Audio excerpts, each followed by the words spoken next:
Chapter 441. Prisoners of War. Northern stood for a second, reflecting on the journey and all the opponents he had ever faced. Of them all, Khal was the strongest, except for the special cases of the Kirathon and the Destroyer in the Sleeping Mountains. But Khal's first form was a pure menace. Northern didn't think it would be possible to actually defeat him. Thanks to Night Terror, that impossibility was made possible. He had met several other opponents that made him feel like he wouldn't win, and one way or another, regardless of the ranks, he was still standing here. But today, something other than fear sank into his head as he thought about his past battles. Looking at the Emperor now, Northern realized that despite fighting with Jengar, the Emperor had no weapon. There was no scratch on the Emperor's body. His skin was almost glowing. He didn't even look like he had exerted himself. Whereas Northern was breathing heavily, his chest and shoulders moving up and down with the burden of tiredness. His stamina was exhausted, and he felt like one more movement would be the end of him. But his gaze did not waver from the Emperor, who now fixed him with a pitiful look and said, "How disheartening! I was really beginning to enjoy this." He paused, raising his chin slightly as he addressed Northern. "Young lad, what is your name?" "Northern," the young lad responded. The Emperor raised his brows slightly. "What a mystical name, Northern, huh?" He then folded his arms. "I can see you are tired, so I shall not be unreasonable. I give you a chance to explain yourself. However, if whatever comes out of your mouth is not reasonable enough, you won't breathe the next air after your words. I'm your nephew." Before the Emperor could finish, Northern laced the words in quickly, looking at the Emperor and blinking. The Emperor frowned, looked to his left and right. Every other noble had deserted the area. The entire landscape had been altered due to their fight. Seeing it like that made Northern wonder, what then happens to this nation if he decided to go all out? Northern's mouth almost fell as he came to a realization of the truth. It was no understatement when they said paragons could destroy kingdoms. Of course, growing up in the countryside did not give him access to a lot of news. He did read books, but they were never enough. Kids would often gather around to play and talk. Northern, while he was a child, would often hang around them for one sole purpose: to find out more about the world from their mouths. The world beyond this kingdom.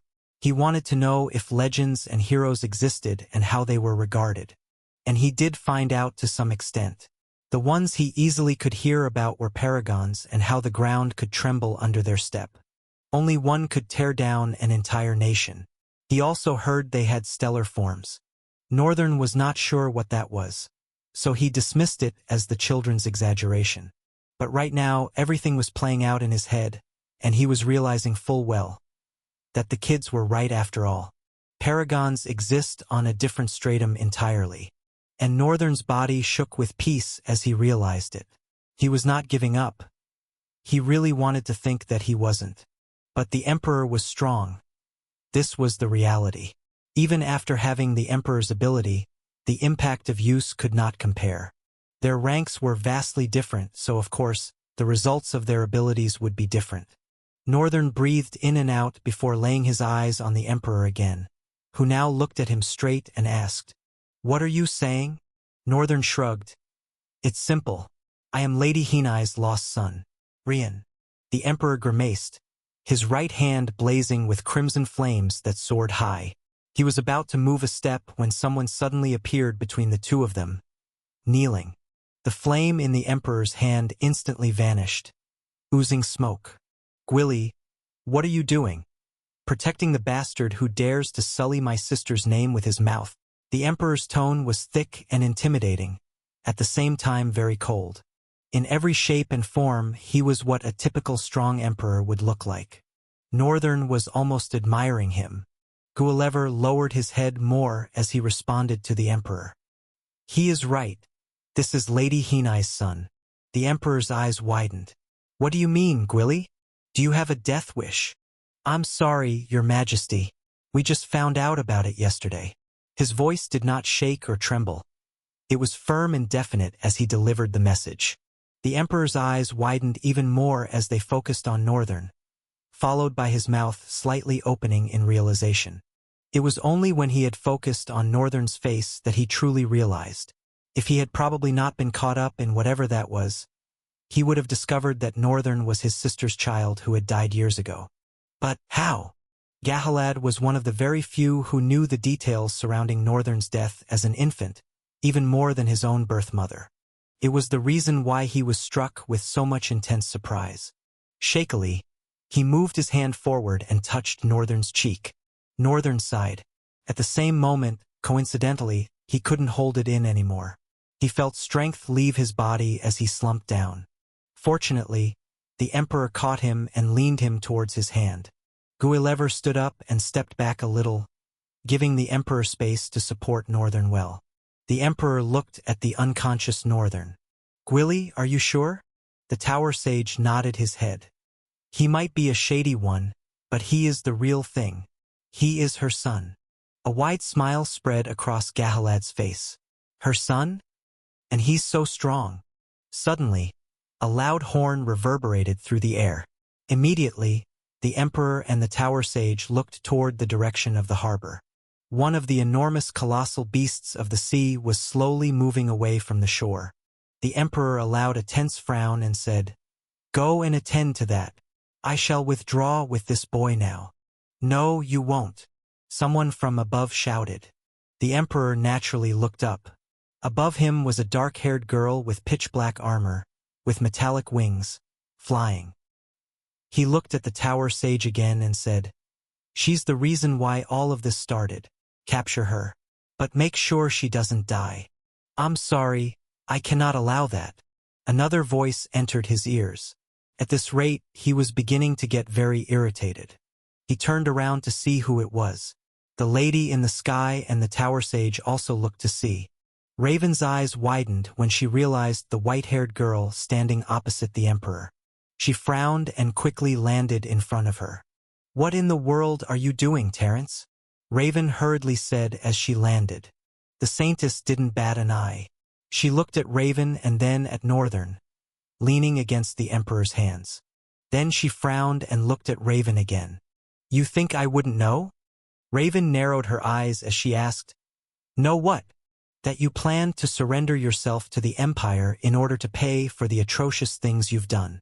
Raven sighed and seriously looked at Terence. "If you knew that, you should have just stayed out of my way. What are you doing here?" Her tone rose a bit, sounding as if she was trying to suppress her anger. Terence looked at her sadly and said in a breaking tone, "Light, why do you always feel so important to yourself?" The question came off as offensive and quite shocking to Raven, who almost stammered as she inquired, What do you mean?" Terence looked away from Raven and looked directly at the Emperor. "She is not important. You need her for nothing. Whereas, I am the Saintess of Lothelwyn, the only link to all you probably have within your reach." From the moment she mentioned Saintess of Lothelwyn, both the Emperor's and Guinevere's eyes slowly widened. "I will surrender myself to you. In return, please let this silly lady and that boy go back to their nation," she announced. "Terence, what are you doing?" Raven inquired angrily, causing Terence to glare at her as she responded. "I always knew you were up to something. The way you did everything with reckless abandon, it took me time, but I figured out you were probably thinking you'd commit all of this and hand yourself over as a prisoner to the Lewengard Empire. Is that how much you hate your home?" Raven's frown deepened. "Yes, Terence, that is how much I hate that place and don't want to return there. So, stay out of my way and let me do this." Before Raven could turn, Terence shouted, "No!" She clenched her hands, hiding the pained expression on her face beneath the bang of her hair. "I will not let you do as you wish this time around," she shouted once again. The Emperor, tired of the emotional charades, sighed and opened his mouth, his intimidating tone ringing hard. "I don't think any of you two understand your situation." By this time, the knights and nobles were coming closer. Even the princes were already stepping into the ruined landscape. The Emperor continued, "Right now, there is no choice for you. Both of you will be taken as prisoner." He turned his eyes to the Saintess. "Having a vessel of all in my nation is truly worth more than gold. But I have no intention to let her or him go. The emperor looked towards the harbor. I could destroy that ship with a single attack, but I will let it go instead. Your people have fought so hard to get here. Don't they deserve to go home? Chapter 442. The Greed of Power, Part 1. Raven and Terence were taken into custody on the emperor's orders, while the ship was allowed to sail away. The princes tried to throw a tantrum over why their father allowed them to just walk away like that, but Galahad paid them no reasonable attention. Of course, the princes had always been plotting something. It wasn't that their father was unaware of it. He simply chose not to pay it any special attention. Even when they sent knights outside the walls, which was strictly prohibited, the emperor stood in the throne hall, situated at the peak of the pyramid building. He stood facing his throne, a magnificent golden chair intricately adorned with elaborate carvings and motifs. The seat was covered in rich, deep red velvet, exuding an aura of royal authority, and mounted upon a series of steps. Surrounding the throne, towering golden columns rose toward a vaulted ceiling, their surfaces glistening as they caught the light. These columns were not merely functional but heavily ornamented with engravings and reliefs that told stories of past glories or depicted mythical beings, guardians of this sacred space. Behind the throne, an arch framed the scene, its structure equally decorated with ornate patterns and crowned with a radiant, sun-like symbol that cast a divine glow over the entire room. This halo of light filtered through stained glass windows strategically placed around the room, casting colorful patterns onto the marble floor. Some of the light fell on the emperor, giving him a radiance befitting his majesty. Behind him, kneeling with his head bowed, was Gulliver. He remained silent until the emperor turned around and spoke. What exactly happened? Gulliver began his report as soon as the emperor finished speaking. It was a flood, one with its own source of strength.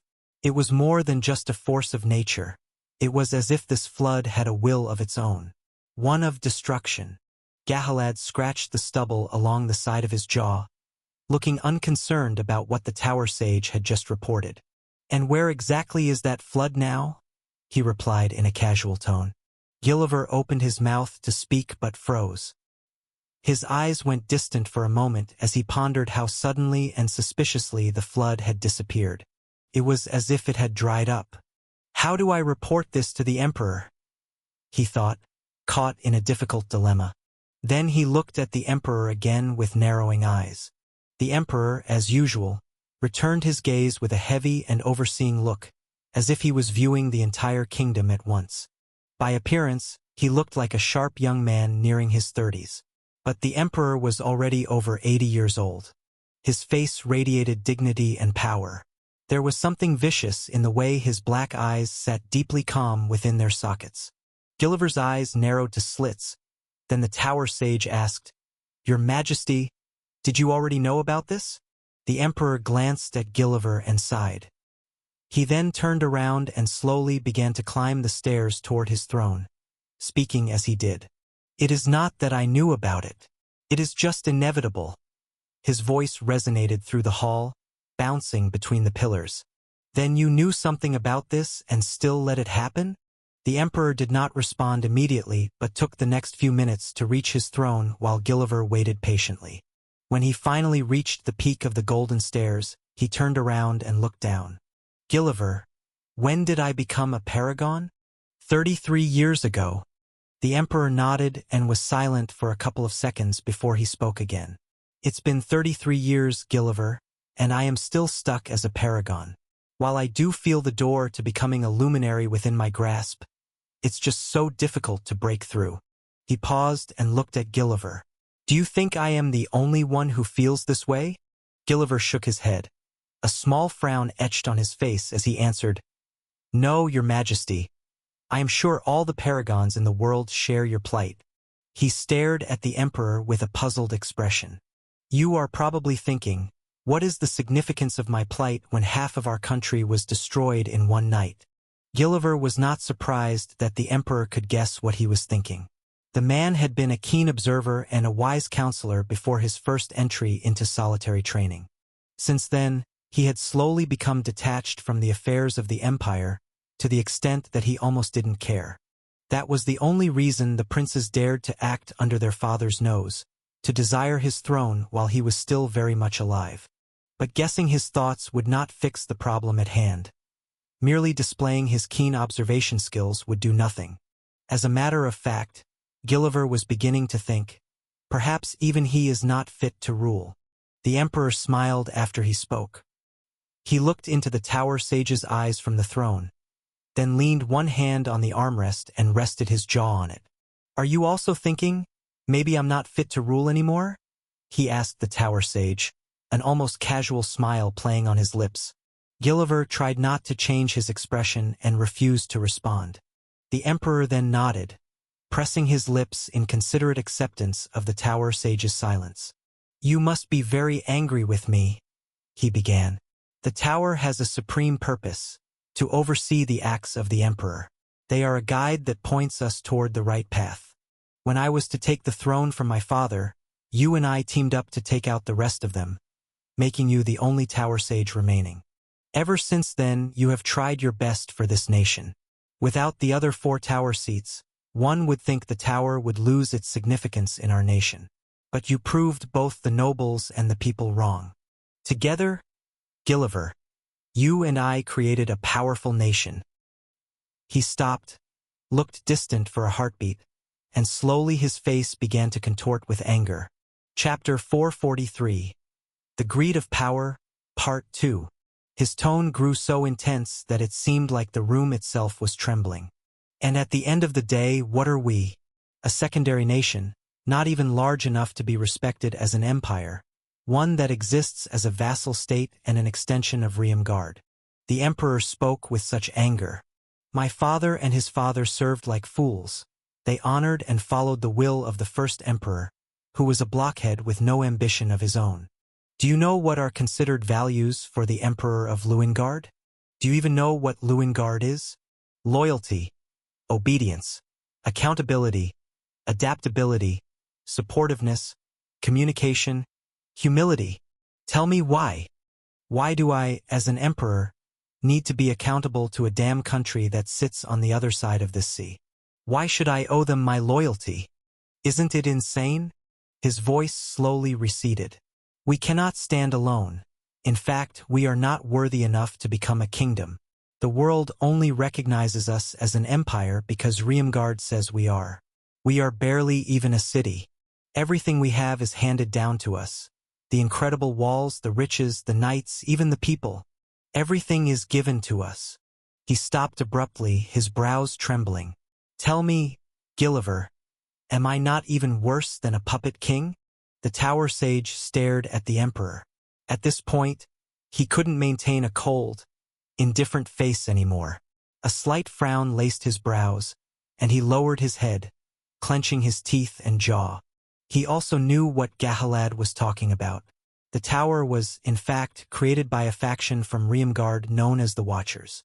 They were a faction that oversaw the activities of the empire across all other nations and continents. And they usually filled the tower seats, bringing them across the sea from Riemgard. Even Gulliver himself had come from Riemgard as a child. Along the way, he became friends with Galahad while they were young and went further to give Galahad his trust and loyalty rather than Riemgard. Deep down, Gulliver understood why Galahad was working so hard. It was only a matter of time before Riemgard would come, due to the series of events that have played out over the past years. The tower seat's sudden death, the disaster in the Stelia, and Luingard's empire not interfering. For 30 years, Galahad had continuously ignored all of Riemgard's imperial orders. He could relate so much to the emperor's pain. But what did it still have to do with allowing the entire nation to suffer? Gulliver did not understand. He inhaled and exhaled, then released his jaw, stepping forward. He stopped walking at the base of the first stairs and looked up to the emperor. "Galahad," he called, his voice ringing. "I understand the things you just said. As children, we shared the dream of creating a real empire. It is why we committed those cruel acts, because we didn't want to be controlled but rather be our own person and build a real nation. One where you truly are its monarch." He frowned slightly, gesturing with his hand as he continued. Are we not merely having futile dreams if we can't even take care of these people that you so-call hand-me-downs? The Emperor leaned on his hand again, looking down on Gulliver with an obstinate gaze. Gulliver keenly inspected the Emperor's expression from below before grimacing and asking, Galahad, what did you do? The Emperor shrugged. 33 years ago, a man came to offer me a way out of all this nonsense. Gulliver's eyes slowly widened. No, Galahad, what exactly have you done? What did this man say to you? The sudden rifts. Well, they were not so sudden, Gwilly. What do you mean? He came to me understanding my position. He had a sweet mouth indeed, but he was also right. For a paragon to progress to the next level, they need access to high-tier rifts. I'm talking tier 8 and 9 rifts. Unfortunately, those are rarely available. The other alternative is monsters, either an insane amount of low-ranked ones or incredibly high-ranked ones. Since high-tier rifts are very rare, the latter is also impossible. He breathed out and looked at Gulliver with an amused face. Have you ever wondered what solitary training even is? 1,000 times, Gulliver answered firmly. Well, this drifter, a paragon like myself, created a gateway linking to a rift beneath the Central Plane Academy. Immediately upon hearing this, Gulliver trembled and staggered back. What? All this while you've been going into a rift? Endangering your life to grow stronger? Yes, Gwilly, all this while I have been doing just that. If I become the first human to become a luminary, do you know how many doors will open for me? Even Riemgard will tremble before my might. Gulliver's eyes shook with pity toward the Emperor, causing him to shout immediately. Don't you dare look at me that way. Gulliver shook his head. Galahad, you have a reasonable goal. It makes all possible sense, but your means are very wrong. You are telling me that you and this man intentionally caused thousands of deaths in Lothelwyn and Sloria? And all for what? Power. It wasn't just the power, Gwilly. Didn't you see? The disaster gave us a reason to be excused from Riemgard's watch. They neglected us, thinking we were of no use to them. They even abandoned my sister. The disaster was a way to cover our tracks while I trained hard to become a luminary. I have seen how much power comes with being a paragon. I can't begin to imagine how much more I'll be able to do as a luminary. The Tower Sage really could not believe the things that were coming out of the Emperor's mouth. He couldn't believe the same child he had grown up with, who was so pure and kind-hearted, was spewing these things. Galahad, you are insane. You have gone mad. At this rate, you don't care about the Empire, the people, or our dreams. You have been consumed by the greed for power. The Emperor stood up. It's not my fault you see these things like that, Gwilly. You have always been naive. That was the weak thing about you. But I really didn't care, and right now I don't care because the opportunity to get back at Riemgard is finally in my hands. The Tower Sage's eyes flung wide open. What? You can't. You can't mean that. Galahad. He is your sister's son. You can't use him to bargain. The Emperor showed no care. Instead, he grinned. Even though he is a bastard, the blood of Riemgard is always the blood of Riemgard. The entire Imperium would bring down the heavens to have him back. I just need them to be desperate. Chapter 444. A Bargaining Chip. The Emperor and the Tower Sage stood and stared opposite each other, distanced by 100 steps. The air between them carried enormous tension, barely even making a single sound. The entire hall was drowned in grave silence. Then the Emperor's voice cut through the silence like a razor snapping a thin thread. Gwilly, we have come a long way. That future that we dreamt about as kids, the one that drove us to put an end to all the tower seats, that future is now. The Tower Sage had his head lowered. After a while, he raised his head and responded to the Emperor with a squared face. I've heard you, but leave Lady Hinai and her son out of this. The Emperor shut his eyes for a moment, nodding. I'm sorry, Gwilly. I can't do that. Galahad, she is your sister. Should I even be the one suggesting this? I thought you were happy to see him. I thought you were touched. I am happy, Gulliver. I am touched. Hinai has had to carry too much sorrow for the loss of the child.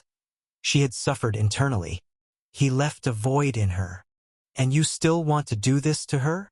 The emperor gestured. Do what exactly, Gwili? This guy is a spawn of Riemgard. He belongs with them. Have you seen how immensely strong he is? In the right environment, he is bound to blossom. Gahalad, they tried to kill him.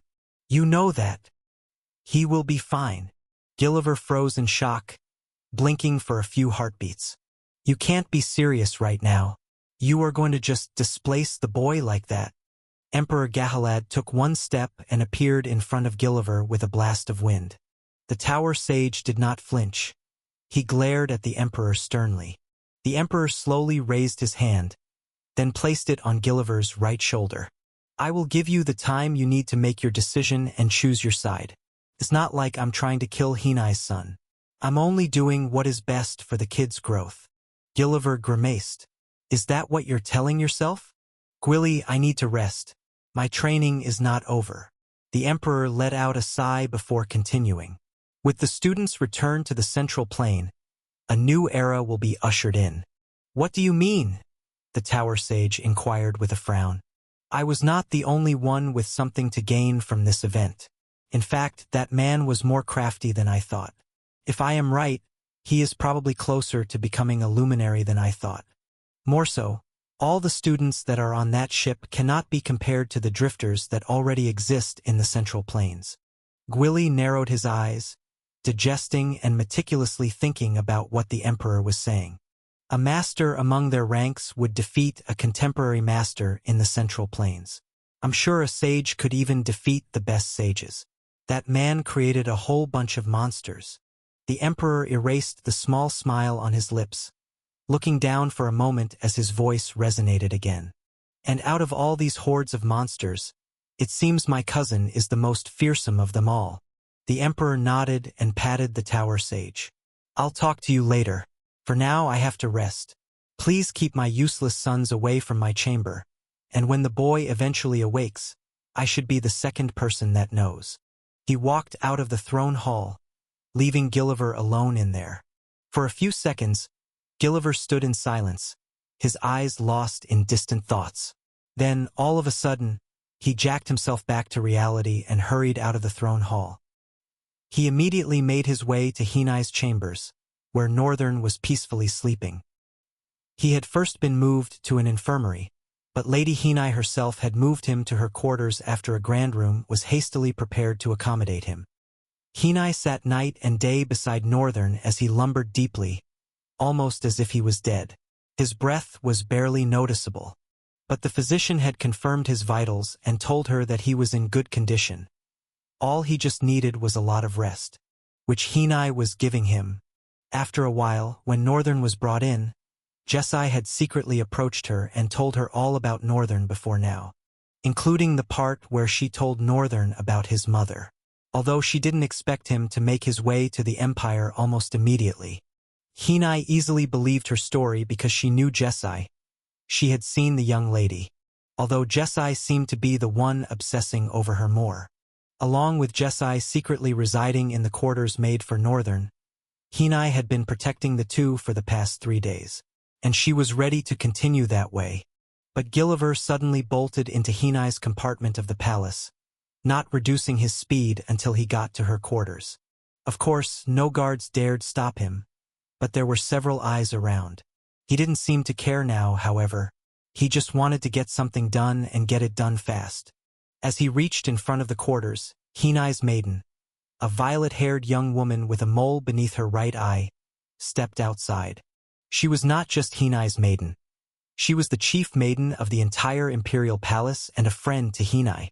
Her allure sometimes was always scary, such that Gilliver tended to get tense under her penetrating eyes. What do you want, Tower Sage? She was also well aware that Gilliver had a 2-decade crush on Hinai.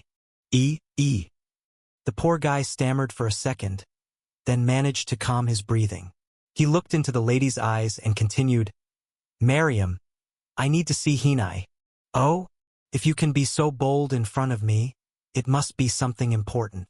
She smiled, though it wasn't intentional. Her smile exuded a mature charm. It could only take a man with a 2-decade crush on someone to effortlessly resist. "Follow me." Gilliver slowly walked after her as she turned and walked into the halls. After walking forward for a while, she stopped and turned, then opened the door on her left, bowing her head as she entered. "Your Highness, Gilliver is here to seek your audience." Lady Hinai was with a needle and thread and a white handkerchief. She looked at Miriam with a somewhat distant expression, not wanting to fully pull away from what she was doing. "Gilliver? That's strange. Why? Shouldn't he be busy?" Miriam smiled. "I can send him away, then?" "No, Miriam. Let him in." She turned her head over her shoulder and scoffed at Gilliver. "You won't be getting to her without me from today." Gilliver understood her plight very well. The night Northern entered Lady Hinai's quarters, Miriam had been absent and probably fast asleep in her own quarters, so she didn't know what was going on. After she heard of the situation, she must have been incredibly pissed. "I don't plan to," Gilliver responded and walked inside. He went on one knee and paid his respect to the princess. Then he stood up and started, "Lady Hinai, I'm sorry, but we have to go." Lady Hinai raised her brows but frowned again. "What do you mean, Gwilly?" "I mean, we must leave as soon as possible." "Exactly, why should I leave?" "Why?" Gilliver was hesitant to speak, and Lady Hinai could see it. "If you are not going to talk, Gwilly, then I am not leaving this place." He sighed and then opened his mouth. "The Emperor is having ill intentions towards your son." "The Emperor? My own brother? What are you saying?" "It's difficult for me to explain, and it might not be an ill intention, depending on how you look at it. But he plans to return him to where he belongs." Lady Hinai frowned darkly. "Why would he ever do that? For what?" "To use him as a bargaining chip," Miriam inputted, causing Lady Hinai to look towards her friend and maid, paled. "You think my brother would do that?" Miriam shrugged. "I know the Emperor. He would do anything to have the throne. And when I say the throne, I mean an independent nation. One he is the true ruler of." She paused, looked softly at Lady Hinai as she continued. "You and I know your brother has always been driven towards a single goal. And what does that have to do with returning my son to Riemgard? A place that wants to kill him. My brother knows that place is no place for a child like him." Gilliver sighed, with closed eyes, and opened them as he spoke. "That is the thing, Your Highness. The Emperor does not seem to think your son is a child. He, in fact, thinks he will be fine and he could use the environment to grow." Chapter 445. It is for the best. The words shook Lady Hinai to her bones. Her own brother, who knew how much pain she felt all these years, she thought her son was dead. And now that he was back, this moment was the happiest she had ever been. She knew some things were inevitable, but she at least found a semblance of peace in the fact that her son was not ready to face his father, or rather, didn't seem like he wanted to. For her, that was enough. She just had to protect him until he was ready to face that part of his life. She had to prevent Riemgard from finding out. Because the Emperor was right. He might be a bastard, but once the blood of Riemgard runs in a person's veins, the snow-white hair, scarlet red eyes, pale beautiful skin, and sometimes ivory, they had a stereotypical look that made it undeniable that the blood of Riemgard ran in them. So, she was making her own plans to protect her son. She just wanted to get him to the Central Plain as he wanted, and, of course, go with him. But her brother, who understood her pain the most, had no sympathy for her. She inhaled deeply and exhaled. The moment she did, all the pain and frustration that was evident in her eyes disappeared without a trace. Then she opened her mouth and said, "I am not surprised. Elder brother has always been this way, even when I was a child." She lowered her head a bit, a slight frown playing on her lips. "I'm just kind of disappointed." Miriam looked at her, compassion wafting gently in her eyes. "So, what are you going to do now?" she asked. Lady Hinai breathed in and out again, but this time, rather softly, and responded with determination strongly evident in her voice. "We will follow whatever plan Gwilly has in mind." She turned her head to the tower sage. Seeing her beautiful face and blue eyes radiate with so much determination, Gilliver's heart couldn't help but begin to thump. So, Great Tower Sage, what exactly is your plan? There's only one thing we need to do. He started with a stern look at both Lady Hinai and Miriam. We need to get him out of this place. Let him go back to the Central Plain, where his life. We will deal with the Emperor. Lady Hinai studied his expression for a couple of seconds, thinking deeply about his words. Then slowly a realization crept in. She slowly frowned as she asked, "What do you mean? Tell me you are not suggesting that he goes alone." The Tower Sage looked at her with a dour expression, not saying anything at first. Realizing those were exactly the words he meant, she trembled and knitted her brows into a stormy scowl. "You can't be serious right now. How are you any different from my elder brother if you are asking me to abandon my son a second time? My lady, he has been living in the Central Plains, right under Riemgard's nose, for the past 15 years, and here he is. I'm sure he can live more. However, the moment you step foot into the Central Plains, all of Riemgard would know immediately. Seeing you with a white-haired kid would not help in any way. If you want to help him, you have to let him go." Miriam, arms folded, looked at the Tower Sage blankly for a couple of seconds and turned to Lady Hinai. "My lady, he is right." She trembled immediately she heard her words, almost falling down, but Gilliver held her in his arms. She shook her head, tears streaming down her face. "Please, I don't want to let him go." "I'm sorry, my lady." Gilliver shook his head and bit down on his lips. "We have to think of his safety. He might be 15, but he's definitely not a kid. He got to you on his own and fought against the Emperor. I'm sure he can take care of himself. The best help you can give him is not bringing unnecessary attention to him." They were right. Riemgard had eyes everywhere. No one might get suspicious about a white-haired kid with blue eyes since all of Riemgard's royalty are always white-haired with scarlet-red eyes. However, if Lady Hinai is seen with him, it will attract interest and curiosity. That was bound to end badly. She also realized that they were telling the truth. It just sincerely hurt like hell that she found her son only to let him go again. And this was all because of her brother's damned greed.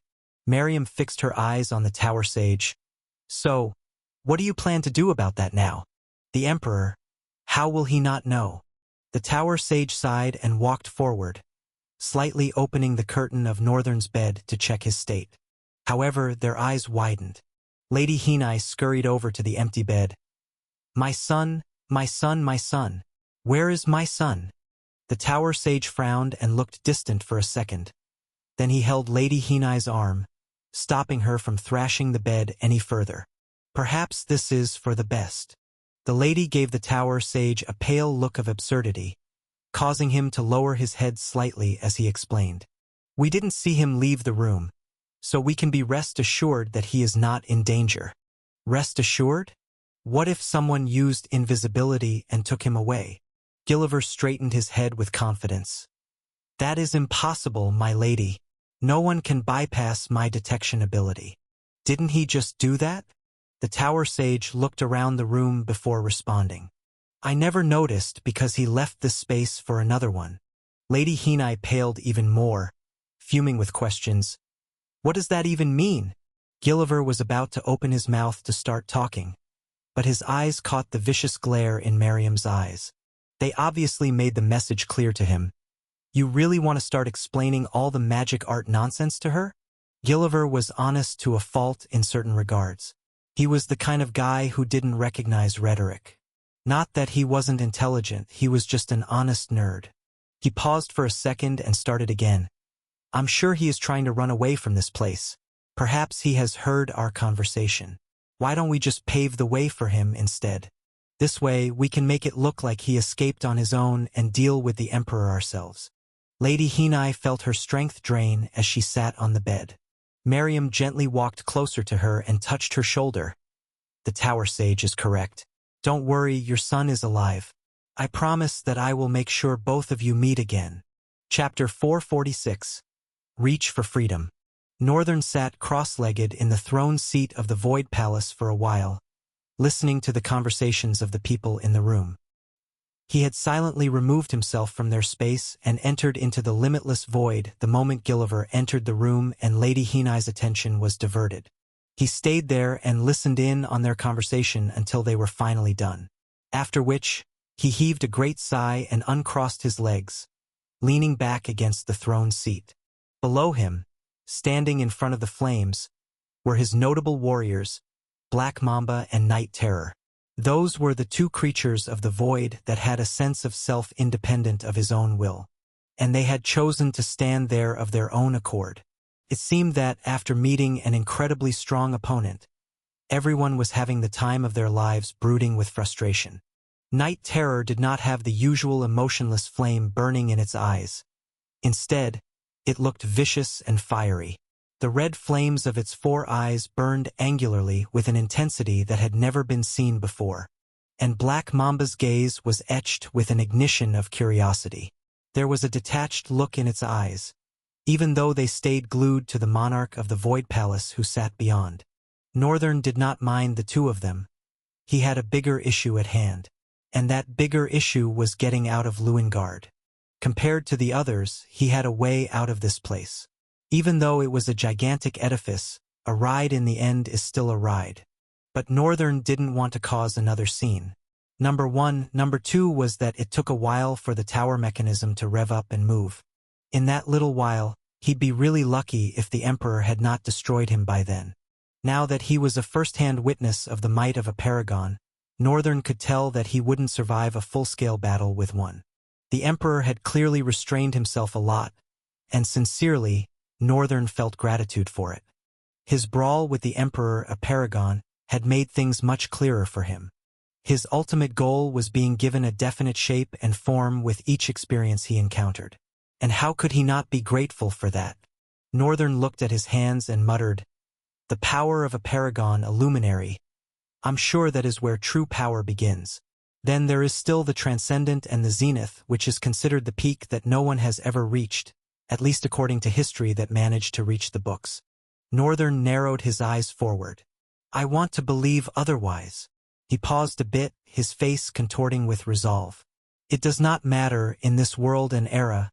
I will be the first to get there.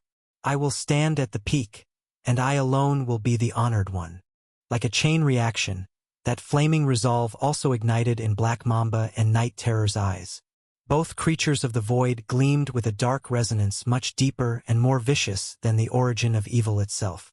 Northern tapped the armrest of his throne, casually standing up and ridding away the serious atmosphere just now. "Oh, well, I do have to get out of here first. To the tower, everyone." With a step forward, he vanished. Northern appeared at the top of one of the noble buildings. He looked around and then fixated his gaze on the harbor. A pale frown formed on his brows as he took in the disaster that had been wrought on the seaport. The night was slightly dark. Both moons were full and bright, casting a somewhat annoying radiance over the environment.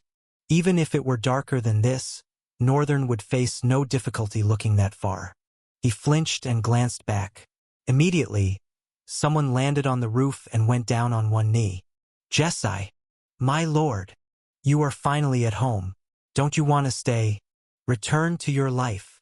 Jessie kept her head lowered as she responded, "From the moment I pronounced my loyalty to you, my life became in your hands.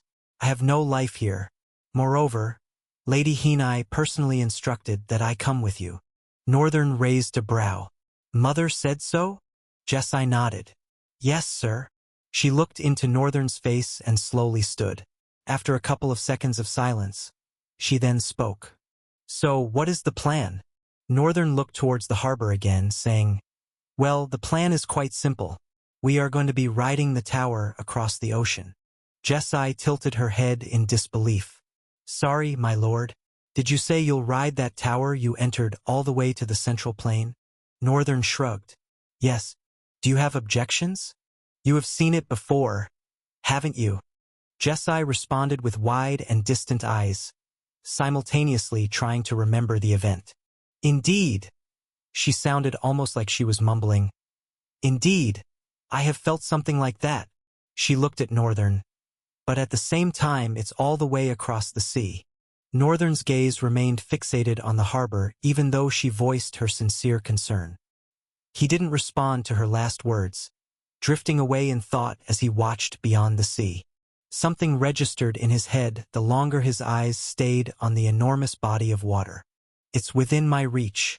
I really will be going back. I'll be meeting my father, my mother, my sister. His brows furrowed the next second. And Ruffsburg, I owe him millions. He turned back swiftly to Jessie and said, I know it won't be a smooth ride, but when has it ever been a smooth ride?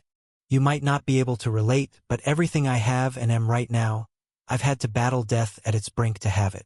He gave her a melancholic smile. I have the worst of luck, and I expect nothing less on this journey. I shall write my story as the greatest challenger of fate to ever exist. I will rise above the concept of luck and carve my own destiny. He ended his speech with his hand pointed forward. Jessie admired his resolve from behind before suddenly remembering. She looked at him sternly and asked, My lord, I forgot to mention, your friends Raven and the white-haired Saintess have been captured by the Emperor. The excitement on Northern's face died down. He looked back with deadpan eyes. How are they? Jessie answered gently, They are fine. I'm sure the Emperor cannot lay his hands on the Saintess.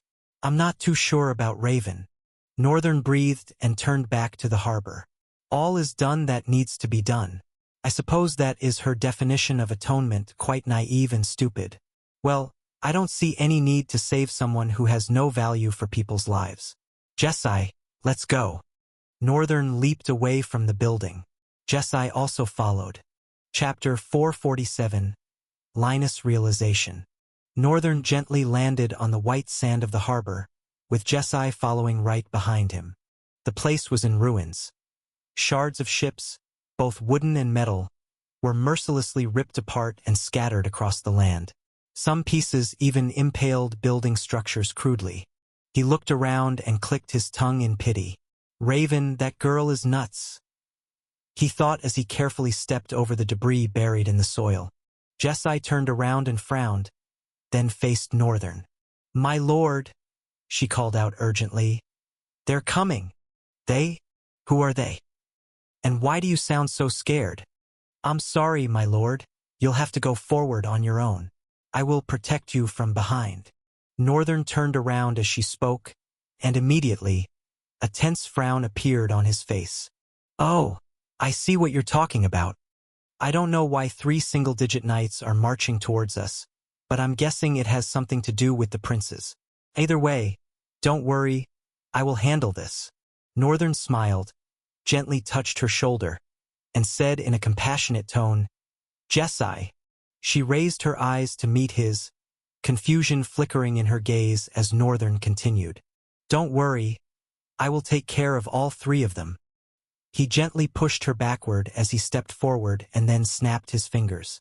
2 whirlpools of darkness emerged on his left and right. A thick, liquid mass of darkness began to rise from each whirlpool, gradually taking the form of humanoid beings. One was Night Terror, the other Black Mamba. Night Terror's 4 eyes gleamed with primal fury, his 4 hands and claws snapping wide open. The white lines resembling circuits running across Black Mamba's onyx body pulsated softly as his eyes narrowed in a scowl. Northern stood with his arms folded, watching. The knights charged at full speed, like powerful trucks bulldozing through the ground, leaving trails of splintered debris behind. One knight slammed in and out of buildings, another leapt as if he had wings on his legs, while the third bounced off walls like a monkey, until they all landed at the harbor entrance simultaneously. Northern watched them, a small smile playing on his lips. One of the knights, the one in the middle, walked forward with elegance, his entire body clad in silver armor that shone beneath the moonlight. A white cape flowed from his shoulders, rounding towards his back and fluttering in the wind as he advanced. Jessie, it is great to see you.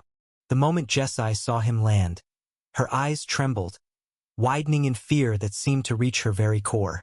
SS Sir Linus, she stammered. Northern glanced over his shoulder, observed Jessie's face, then turned back to face the knight. I see, let me guess. You are the strongest knight in this little empire. The knight in front, Linus, grimaced viciously, tilting his head to the side. What insolence!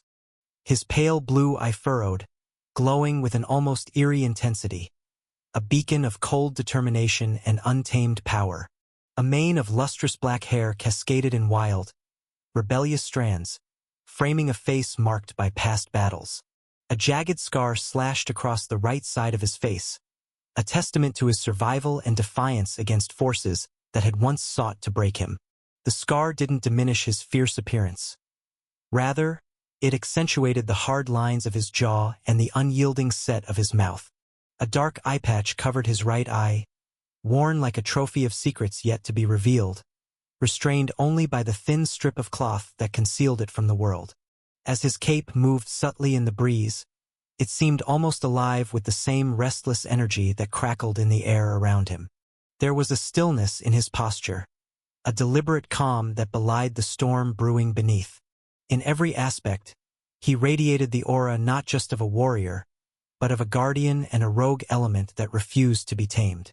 Northern admired the air of defiance and power that Linus exuded, and even without using soul eyes, he knew this would be a tough opponent to handle. But he also knew, I can beat him. If anyone were to hear his thoughts, they might have considered him cocky and delusional.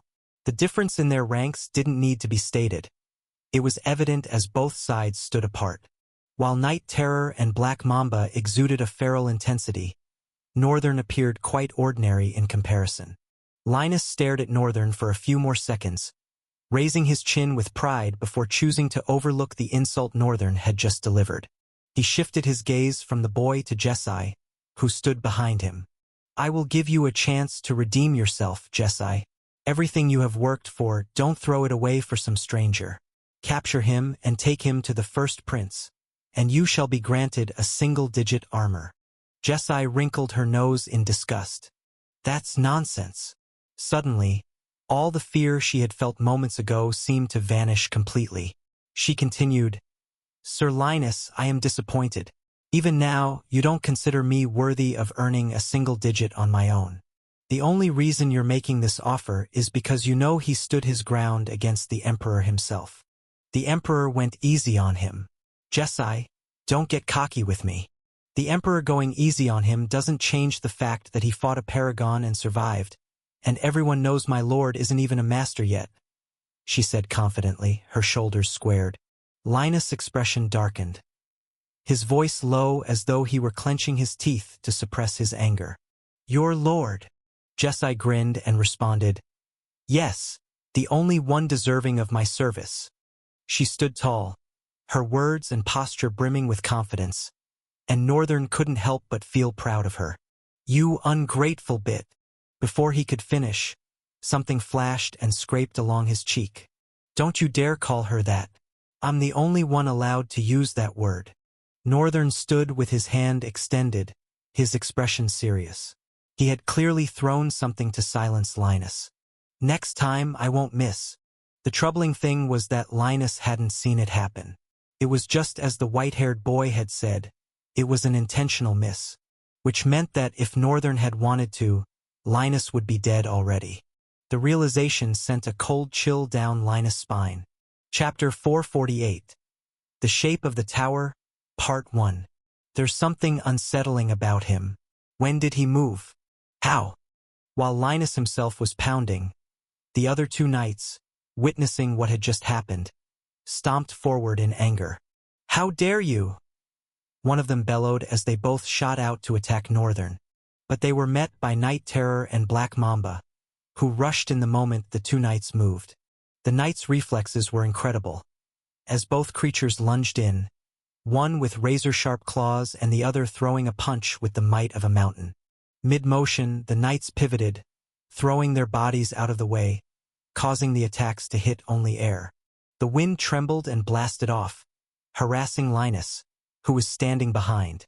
But the knight did not flinch or move from his position.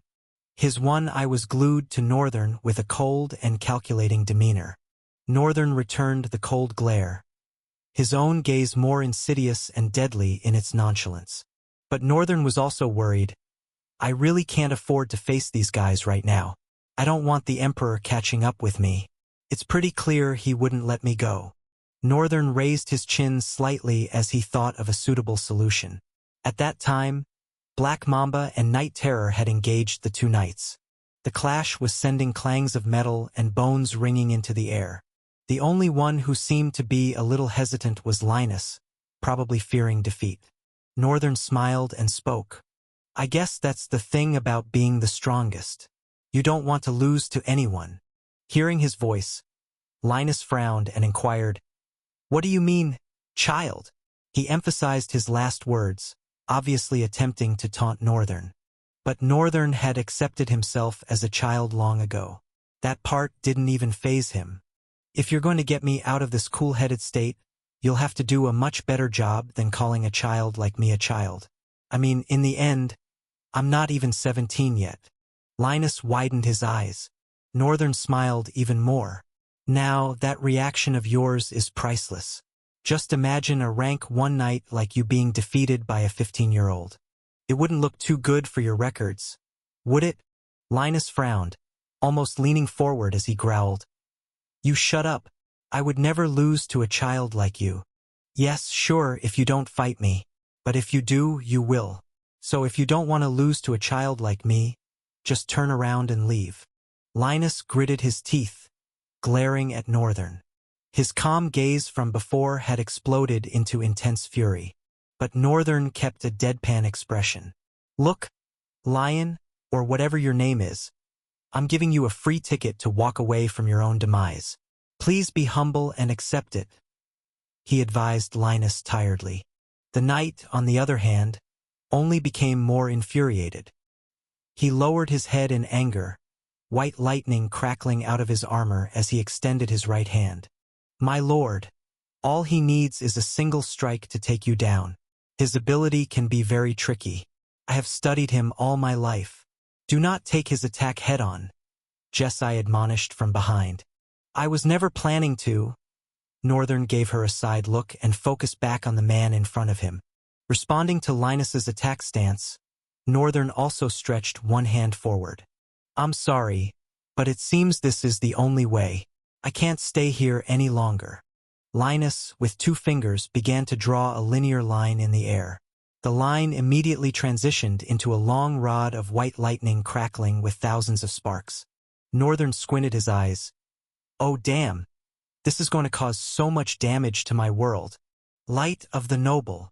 Immediately as he spoke, he flashed across the distance, grabbing the rod of lightning, blurring as he reached Northern. But the white-haired boy showed no fear or surprise. Everything was going according to plan. As Linus reached him, Northern's lips moved, and the knight could read the words, I'm sorry. Linus's face contorted with confusion, but it was too late. The space in front of him broke, and a black tendril of darkness absorbed him and his lightning before he could even resist. Immediately, the rift closed, and Northern felt his entire soul vibrate. That was definitely one hell of an attack, he mused and snapped his fingers. Simultaneously, Black Mamba and Night Terror lunged at their opponents. As they neared the knights, they changed into a mass of darkness, falling upon the knights like a cloud and absorbing them into the limitless void. Northern turned, smiled, and then breathed out. That was not easy. Jeskai, shocked as hell, looked at Northern, eyes wide. What did you do to them? She stammered. Northern looked at her and shrugged. I transported them to the limitless void. She paused for a moment, lost in thought. Then she exclaimed at Northern. That place you took me to? Yes. Isn't that supposed to be a special place to you? Northern nodded. It is. Linus will destroy it at any cost to get out, she shouted in worry. Northern tapped her head. Don't worry. There are monsters waiting to fight him, and they have a bottomless reserve of essence to fight with. More so, Night Terror and Black Mamba are there. Let's get out of here, please. Jeskai watched Northern as he casually walked toward the sea. He stopped when the water reached his knees and looked forward. He extended his hand, closed his eyes, and began to draw some kind of runic words in the air. As the placid sea shimmered under the pale light of the moons, an impossible event shattered the tranquil scene. Without warning, the ocean's surface erupted in a massive, frothing upheaval.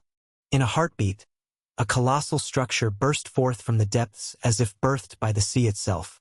Water cascaded down its sides in torrents, revealing a tower. Its emergence was not a gradual rise but an instantaneous materialization, one moment absent, the next dominating the seascape with its impossible presence. The tower stood defiant against gravity and logic, its base still submerged in the churning waters.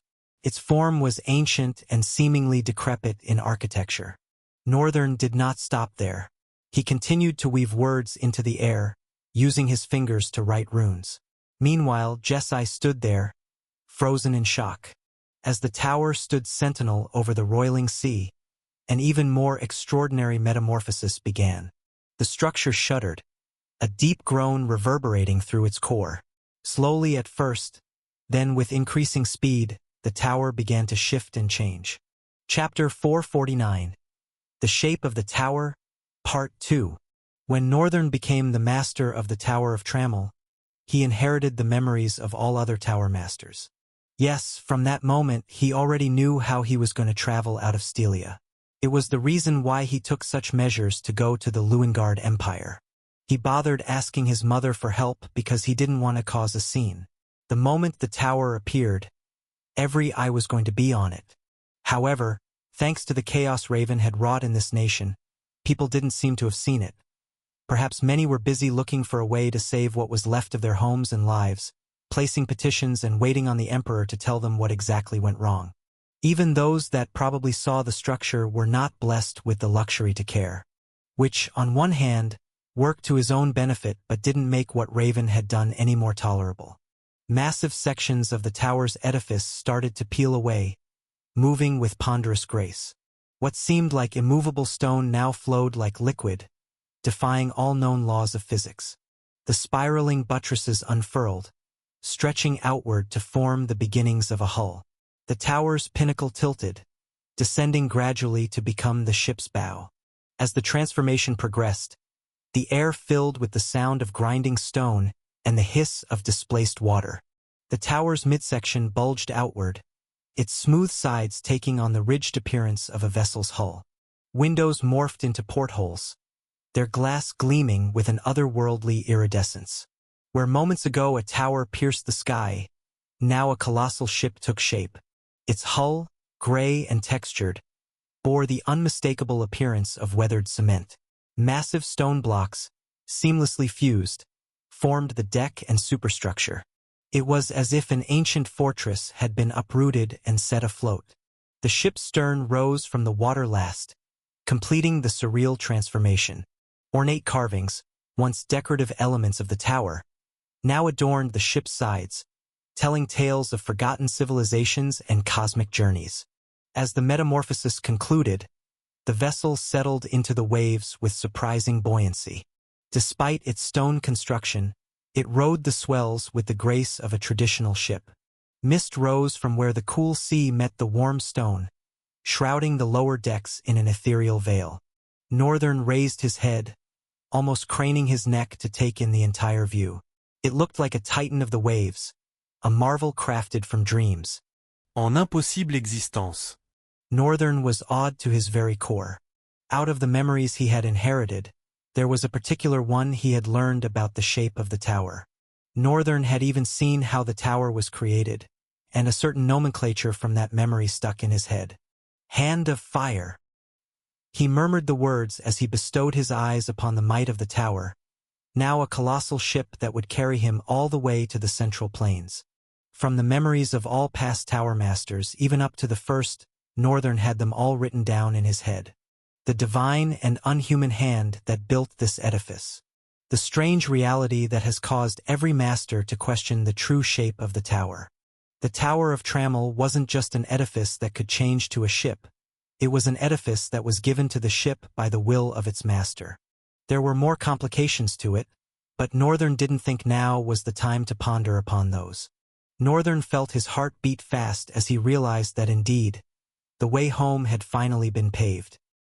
He took one step forward, paused, and looked back at the ruined empire, looking directly to the palace and his mother's chamber. Then he turned forward and began to walk towards the ship, with Jeskai behind him.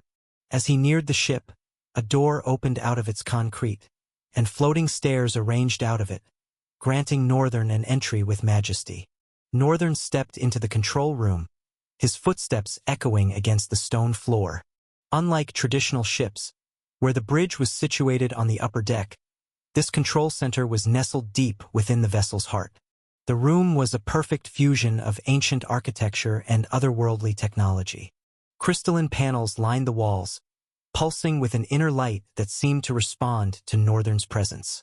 As he approached the central console, intricate runes carved into the stone began to glow, their soft luminescence filling the chamber. Jeskai, following close behind, let out a low whistle of appreciation. "I thought I had seen the height of it. Now this is something else," she murmured, her eyes darting from one marvel to another. Northern placed his hand on the central pillar, feeling a surge of energy course through his body. The memories of past tower masters flooded his mind, guiding his actions. With a thought, he activated the ship's systems. The entire vessel hummed to life, a deep, resonant vibration that Northern felt in his very bones. Outside, the misty veil surrounding the lower decks began to swirl and coalesce, forming a protective barrier around the ship. Through the crystalline panels, Northern could see the coastline of the Luengard Empire growing distant. A pang of guilt struck him as he thought of his mother and the chaos they were leaving behind. He even almost felt bad that Raven and Terrence were still there.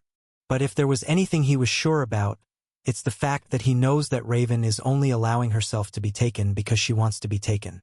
She had an ulterior motive, obviously. He was not going to put himself in her matters anymore. He just really pitied Terrence, who was willingly being used by such a villainous lady. He sighed and looked forward. "Setting course for the Central Plains," Northern announced, his voice steady despite the mix of emotions churning within him. The ship responded instantly, adjusting its heading with a grace that belied its massive size. Jeskai moved to stand beside Northern, her expression a mixture of awe and concern. But she said no word. After a couple of seconds of grave silence, Northern decided to talk. "Jeskai," she responded immediately when she heard him call her name. "Yes, my lord. From now on, it's not going to be a smooth ride. The moment we get to the Central Plain, I don't even know how my life will play out. If you want to back out, now is the time." Jeskai smiled and shook her head. "I'm very sorry, Your Highness, but I don't intend to go anywhere. I will follow you until the day I die." As the ship picked up speed, cutting through the waves with impossible ease, Northern felt a weight lift from his shoulders. Finally, he was leaving this realm of suffering, a place that in and of itself had presented to be an advent of evil. And he was finally going home to the Central Plains. He was going to meet his family once again. It was a lovely feeling. Northern dwelt on it for a few minutes before he eventually left the control room to go to another free room where he could lay down. He instructed Jeskai to make herself feel at home and do anything she wanted to, except touch the control room before leaving. Northern slumped on the bed like he hadn't slept in 2 months. While he did intend to have a lot of sleep, he also intended to do one thing first. He closed his eyes and entered into the limitless void, without his material body. He appeared in the palace and was quite shocked at the sight he was seeing. All 3 knights were kneeling on the ground, chains plunged out of the ground to restrain their hands. If they were to move slightly, the chains would stretch taut and restrain them from moving any further. Linus and his subordinates were viciously glaring the moment Northern suddenly appeared to them. Linus himself shouted, "What have you done? Where have you brought me?" Northern, who was still addressing his shock at this scene, sighed and refocused his gaze on them. Then he smiled as he spoke. "I wasn't really expecting you guys to be already restrained, but I guess you were unable to withstand the fight." Linus looked at him and narrowed his eyes. "You'll regret your actions. Do you know I could kill you right now and no one will know about it?" Linus, at that point, froze, although he still carried that air of furiousness. Northern, seeing that his words were beginning to have an effect, spoke. Don't worry. I didn't bring you all here without a plan. Right now, you have been enslaved by me. But with time, when you have worked enough for your freedom, I will return you to the Lewengard Empire. Linus and his subordinates grimaced, Linus inquiring, Doublege, where are we right now? Northern widened his eyes as he remembered. Oh, my bad. I forgot to tell you. I am on my way to the Central Plane, which means you are on your way to the Central Plane. Ah! They all wore shock on their faces. Northern nodded and explained to them, Yes, this place is a plane of reality that only exists in my soul. So right now, let's say you are in my soul's cape. And together we are making our way to the Central Plane. Chapter 450, Pride of the Nobles. Knight Linus bore extreme caution towards the person standing in front of him. He was very well aware of the strangeness that permeated this place. He might have been acting on arrogance since the first moment he got here, but it didn't mean he was blind to the fact that this seemingly worthless and weak human had a soulscape. To Linus, the word was so strange. However, the atmospheric might of the Void Palace alone was enough to make him shudder in awe. The burning flames, the colossal and intimidating pillars, the two monsters that stood behind like horrific statues. All of it coalesced to inform their brains of one single thing: power. And its realization was so infuriating that someone of Linus's caliber couldn't help but react with arrogance. He was regarded as the hope of the Empire. He was a sage, very close to becoming an ascendant. He was sure that when he finally became one, the Emperor would finally look at him. The nobles respected him and gave him the nickname Pride of the Noble. Even the highly esteemed Tower Sage held him in high regard. The sound of the name Linus, depending on who heard it, instilled joy, hatred, peace, trust, love, and fear into hearts. He was not just strong by rumor, he was a beacon. He could really have defeated Northern with a single strike, but right now, kneeling with his limbs shackled, he felt so diminished. Reduced to a shameless prisoner in the hands of a 15 or perhaps 16-year-old and being carried away from the only place he called and considered home, Linus felt ashamed and hurt. The more Linus thought about this, the more infuriated he became. He couldn't stop himself from reacting with more arrogance. He snapped forward. The shackles tightened fiercely, but he still struggled. The ground itself looked like it was going to crack as he pulled forward angrily. You bastard! Insolence! He growled with guttural ferocity. Northern reared his head back a little, momentarily stunned by the strength Linus had displayed. Oh? He looks like he could really break out of it. The chains that bound them were real and unreal.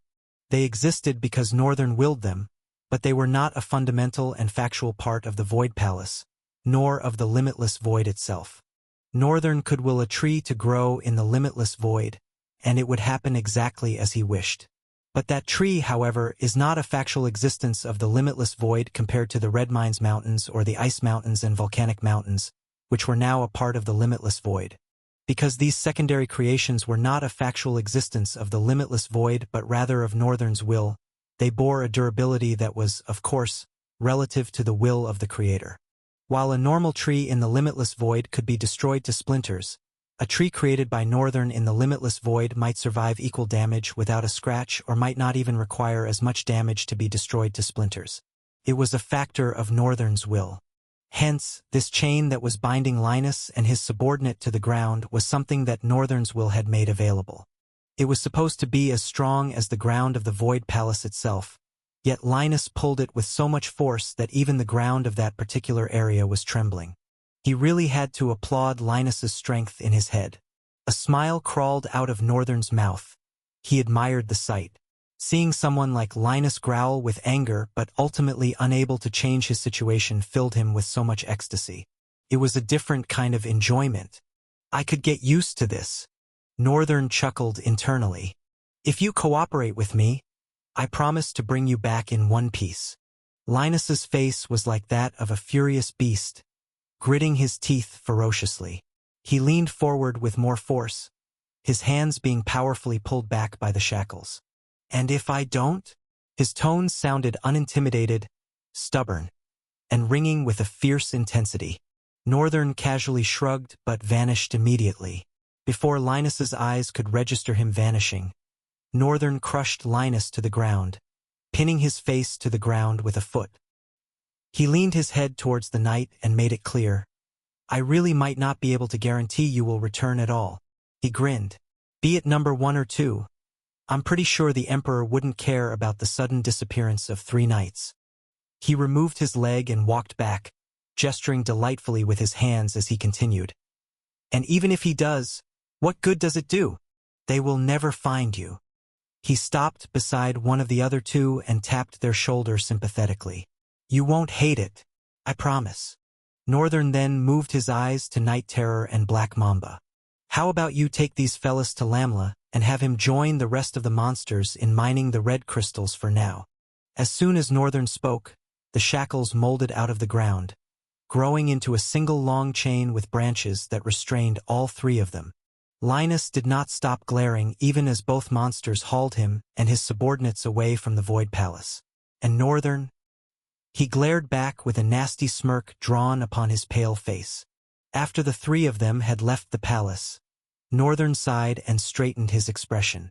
He looked at his hands, thinking with narrowed eyes. "There are a couple of things I have discovered I can do with the Void. Being able to create Void summons through a fusion of souls is actually a big part of it." He paused and breathed, looking forward with a fierce determination slowly creeping up his face. "But I am not even a master yet. I didn't become a master before returning to the Central Plains. That's quite a shame. I really wanted to brag to Shin, challenge him, and perhaps defeat him if I'm not too cocky." Northern now felt like a grown-up compared to when he first came to this desolation. He had experienced a lot and made a lot of stupid decisions, but in the end, all those things had contributed to the person he was at that moment. Northern smiled with satisfaction.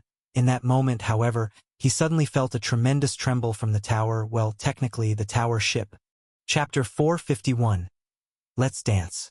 Northern shot his eyes wide open and flung himself off the king-sized bed he was sleeping on. Even though he had been active in the limitless void, he felt he had regained a little bit of his stamina from before, as if he had just had a great sleep and everything was a dream. Although it was a different story if he decided to enter the limitless void with his actual body. He hurried out of the room, scaling the stairs to the control room. As soon as he entered, Jesai also rushed in. The wall of the control room was crystalline and seemed almost transparent. Northern could see everything clearly from the inside. However, from the outside, all that could be seen was a cemented edifice. Northern frowned attentively with narrowed eyes as he observed what exactly was happening. "Are we being attacked by a monster?" It wasn't news that monsters that thrived in waters dwelled in the sea, and Northern had even expected to come across something like the one in the river between Lothelwyn and Sloria. However, he wasn't expecting one this early, which echoed worry in his mind again. What exactly is going on? From the room, Northern could not observe any abnormality with the sea or with the ship itself. However, he was still worried. The ship was enormous. Whatever had caused it to tremble so much had to be equally enormous. A monster of such size might be comparable to the might of the spawn of chaos that dwelt in the Sleeping Mountains. And the one thing Northern had always hated about his battle with that monster was that it wasn't really a battle at all. There were many factors on his side for the first time, including the very rare element of luck which he lacked in his life. If he were to face another monster like that again, Northern suddenly cut off the progression of thoughts in his head and clenched his fist hard. He breathed and commanded the floor he was standing on to move. There was no verbal communication, but immediately Northern looked down the platform, rectangular, cut out of the ground and took him to the roof, which opened as he approached. Then the platform merged with the roof as it closed back. Northern stood with his arms at his sides, carefully turning his head around. All he could see was the calm and translucent surface of the sea. The daylight star was beginning to rise into the sky. The air outside was warm and fair, even though he was casually wearing the twilight dawn. The puissant armor had lost its sheen whiteness from the early days. Now it looked almost brown. The actual brown leather breastplate had several cuts here and there. Items couldn't repair themselves after all. And to make things worse, low was an understatement for Northern's drop rate of items. However, it didn't surprise him. He did cut away from Ul and considered it one of the consequences of not having access to Ul. He didn't really hate it. There were still many more potential sources of power that he hadn't even explored. Northern stylishly enjoyed the fresh and warm air for a few moments more before looking into the sky and letting out a sigh of relief as he brought down his head. "Looks like there's nothing," he mumbled and turned away. The moment Northern turned, a large portion of the sea surged upward behind him like a wave. But it was more defined and looked more like a water tentacle than an actual wave. Northern stopped. Just as the sea tentacle snapped forward, he slowly turned, caring little for the onslaught. The tentacle stopped right in front of Northern's eyes, unable to go any further. Another tentacle rose, even mightier and fatter than the former one, then shot at Northern with so much force that his body was propelled backward. But the result was still the same. It didn't matter the force and might of the attack. All of them could not reach Northern. Northern smiled, slowly revealing Chaos eyes and using them to inspect what exactly was going on with the water. His eyes widened, and his mouth softly mumbled with confusion. "What? How's this possible?" Northern's white brows slowly furrowed together. "I thought I killed the Kirathon?" He was very sure the Kirathon had died in his hands. He even gained 20 talent fragments for it. So, why exactly was he seeing the same thing he had seen in the forest of the apex trees? Why was every single strand of the sea contaminated? Why did everything look infected? Northern knew he didn't have to use Soul Eyes, now Spectrovision, but he did anyway. Apex Sea. True name: Nil. Rank: Maelstrom. Danger level: Apex. Attributes: Force of water, Apex in the sea. Abilities: Nil. Force of water. The entire force of the water body is within control, serving as limbs of the apex monster, the Kirathon. Apex in the sea. Lord over all the creatures in this sea. All the monsters in the sea can be controlled by the apex monster, the Kirathon. Northern raised a brow as he read through it all, then mused. It really is the Kirathon. Okay, this could be real trouble. In that moment, the water tentacle pulsated, growing larger with more force, then released an outburst of water that blasted in all directions but still did not touch Northern. Not even a strand of his hair was wet. But Northern wasn't entirely pleased with this situation. If the Kirathon had inhabited the water bodies, then he would have to once again start that dreadful experience of unlinking. Maybe this time millions of ligatures? Because one could not even give a number to the ligatures present in a water body as large as the sea, a sea parting two continents. Even a drop of water can contain hundreds of ligatures because water is a complex structure and its liquid nature adds to its difficulty. This was not speculation. Northern's knowledge of the ligatures had grown over time, and that was why he could say with so much certainty, "Oh man, I guess I'll have to beat the crap out of him again." He mumbled and then summoned Aerosyles. Almost resembling the form of a long-necked wyvern, the creature swirled out of the darkness and spread its terribly long wings, screeching as it made an entrance to the scene. Northern grinned as more water tentacles rose from the surface of the sea. He mused aloud, "Oh well, let's dance." Chapter 452. The Will of 1,000 Souls. As if the Kirathon could understand Northern's words, the waves began to rise. This time they looked less like tentacles and more like waves. The entire sea looked like it was slowly rising above the normal level, as if it were swelling.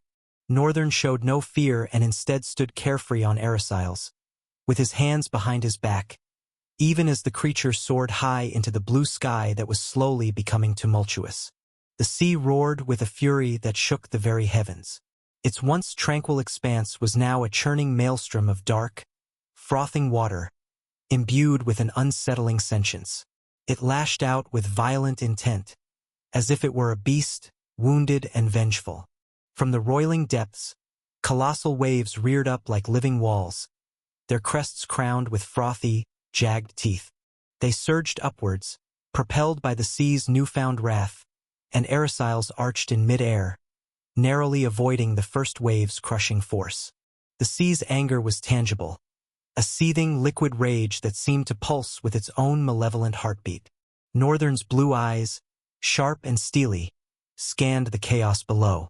Tentacles, glistening and sinuous, emerged from beneath the surface, whipping and coiling with a predatory grace. Each tentacle, larger than Erisiles itself, lashed out with unrestrained fury, leaving trails of foam and destruction in their wake. They lashed toward Northern like serpents, aiming to ensnare both rider and beast. Northern swung his hand backward. Before even swinging back, his weapon had started its materialization. As he swung forward, the Soul Taker slashed the tentacles that lunged towards him. The upper half burst back into the ocean, but almost immediately, the tentacle regenerated. The Soul Summon dipped and swerved, its wings beating furiously against the gale force winds. Northern aimed at another tentacle that swiftly swung towards him. With a powerful swing, he slashed the Soul Taker toward the slithering appendage. The sword cut through the air, trailing a streak of shimmering light, and struck the tentacle with a resonant crack. The creature recoiled, the tentacle thrashing wildly before retreating beneath the surface. Northern, for a second, looked at the weapon in his hands, marveling. Amazing, really amazing, Northern mused, glaring delightfully at the Soul Taker. The Soul Taker was essentially a weapon that dealt damage to the soul of its target. Of course, Northern had not forgotten the usefulness of the sword. He just might have abandoned it despite its use because of Granger. However, his decision to use it was because he figured he needed something that could deal damage other than physical damage. And the Soul Taker was a perfect weapon for his need. Although he hadn't actually expected that the weapon was going to cleave the body of water like that. Looking at Soul Taker again made him feel like he had missed something impressive about this wonderful sword. He grinned and clenched the handle of the sword even more tightly. Northern's thoughts were momentarily lost in the mesmerizing glow of the Soul Taker, but the immediate threat brought him back to focus. The sea, relentless in its anger, had not ceased its assault. The tentacles were reforming and surging once more, their gnarled forms breaking through the surface with an almost sentient malice. The swirling waters below seemed to pulse in time with the sea's wrath, each wave a testament to its living fury. Erisiles, its leathery wings straining against the wind, swooped and veered with a grace that defied the chaos. Northern, perched atop the wyvern, adjusted his stance and drew a deep breath. He subtly infused the sword with his void essence, causing the Soul Taker to thrum with latent power, a force that seemed to resonate with the very essence of the conflict. And in that moment, Northern felt like he was making a new discovery. He could feel the weapon's will, not just one will, however. He could feel the difficult, malicious, and evil intent of the weapon itself, like 1,000 others. It almost felt burdensome even. The soul of the fallen cries, "They will stop at no point until nothing is left."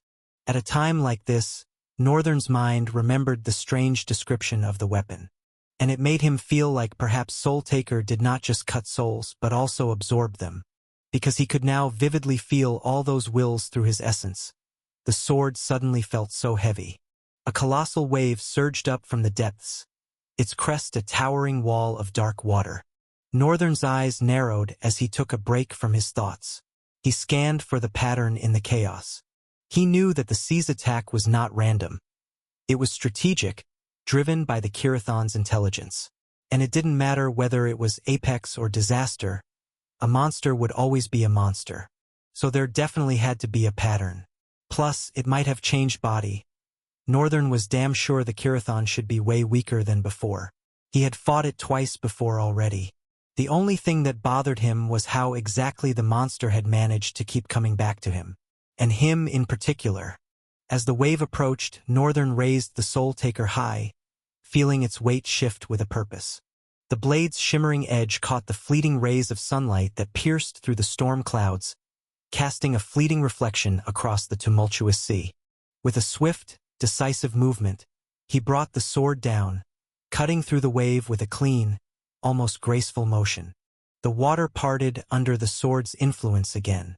If Northern had doubted before, he was sure that the sword did not just deal soul damage. It took physical damage to the extreme.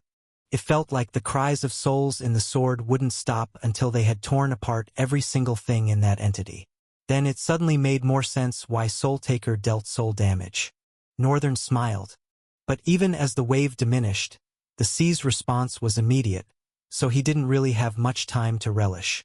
From the gaps in the water, new tentacles emerged, more aggressive and numerous than before. The Kirathons seemed to be adapting, learning from each of Northern's attacks. It was an unsettling realization. This monster was not ready to stop until it had Northern. Chapter 453. The Kirathons' Resolve. Northern's grip tightened on the Soul Taker as the Kirathons' onslaught escalated. The sea itself seemed to rise up with a life of its own, as if driven by the beast's unyielding malice. Erisiles twisted through the air, dodging the tentacles that lashed with increased speed and precision. Northern's mind raced, seeking a strategy as he fought to maintain balance on his monster's back.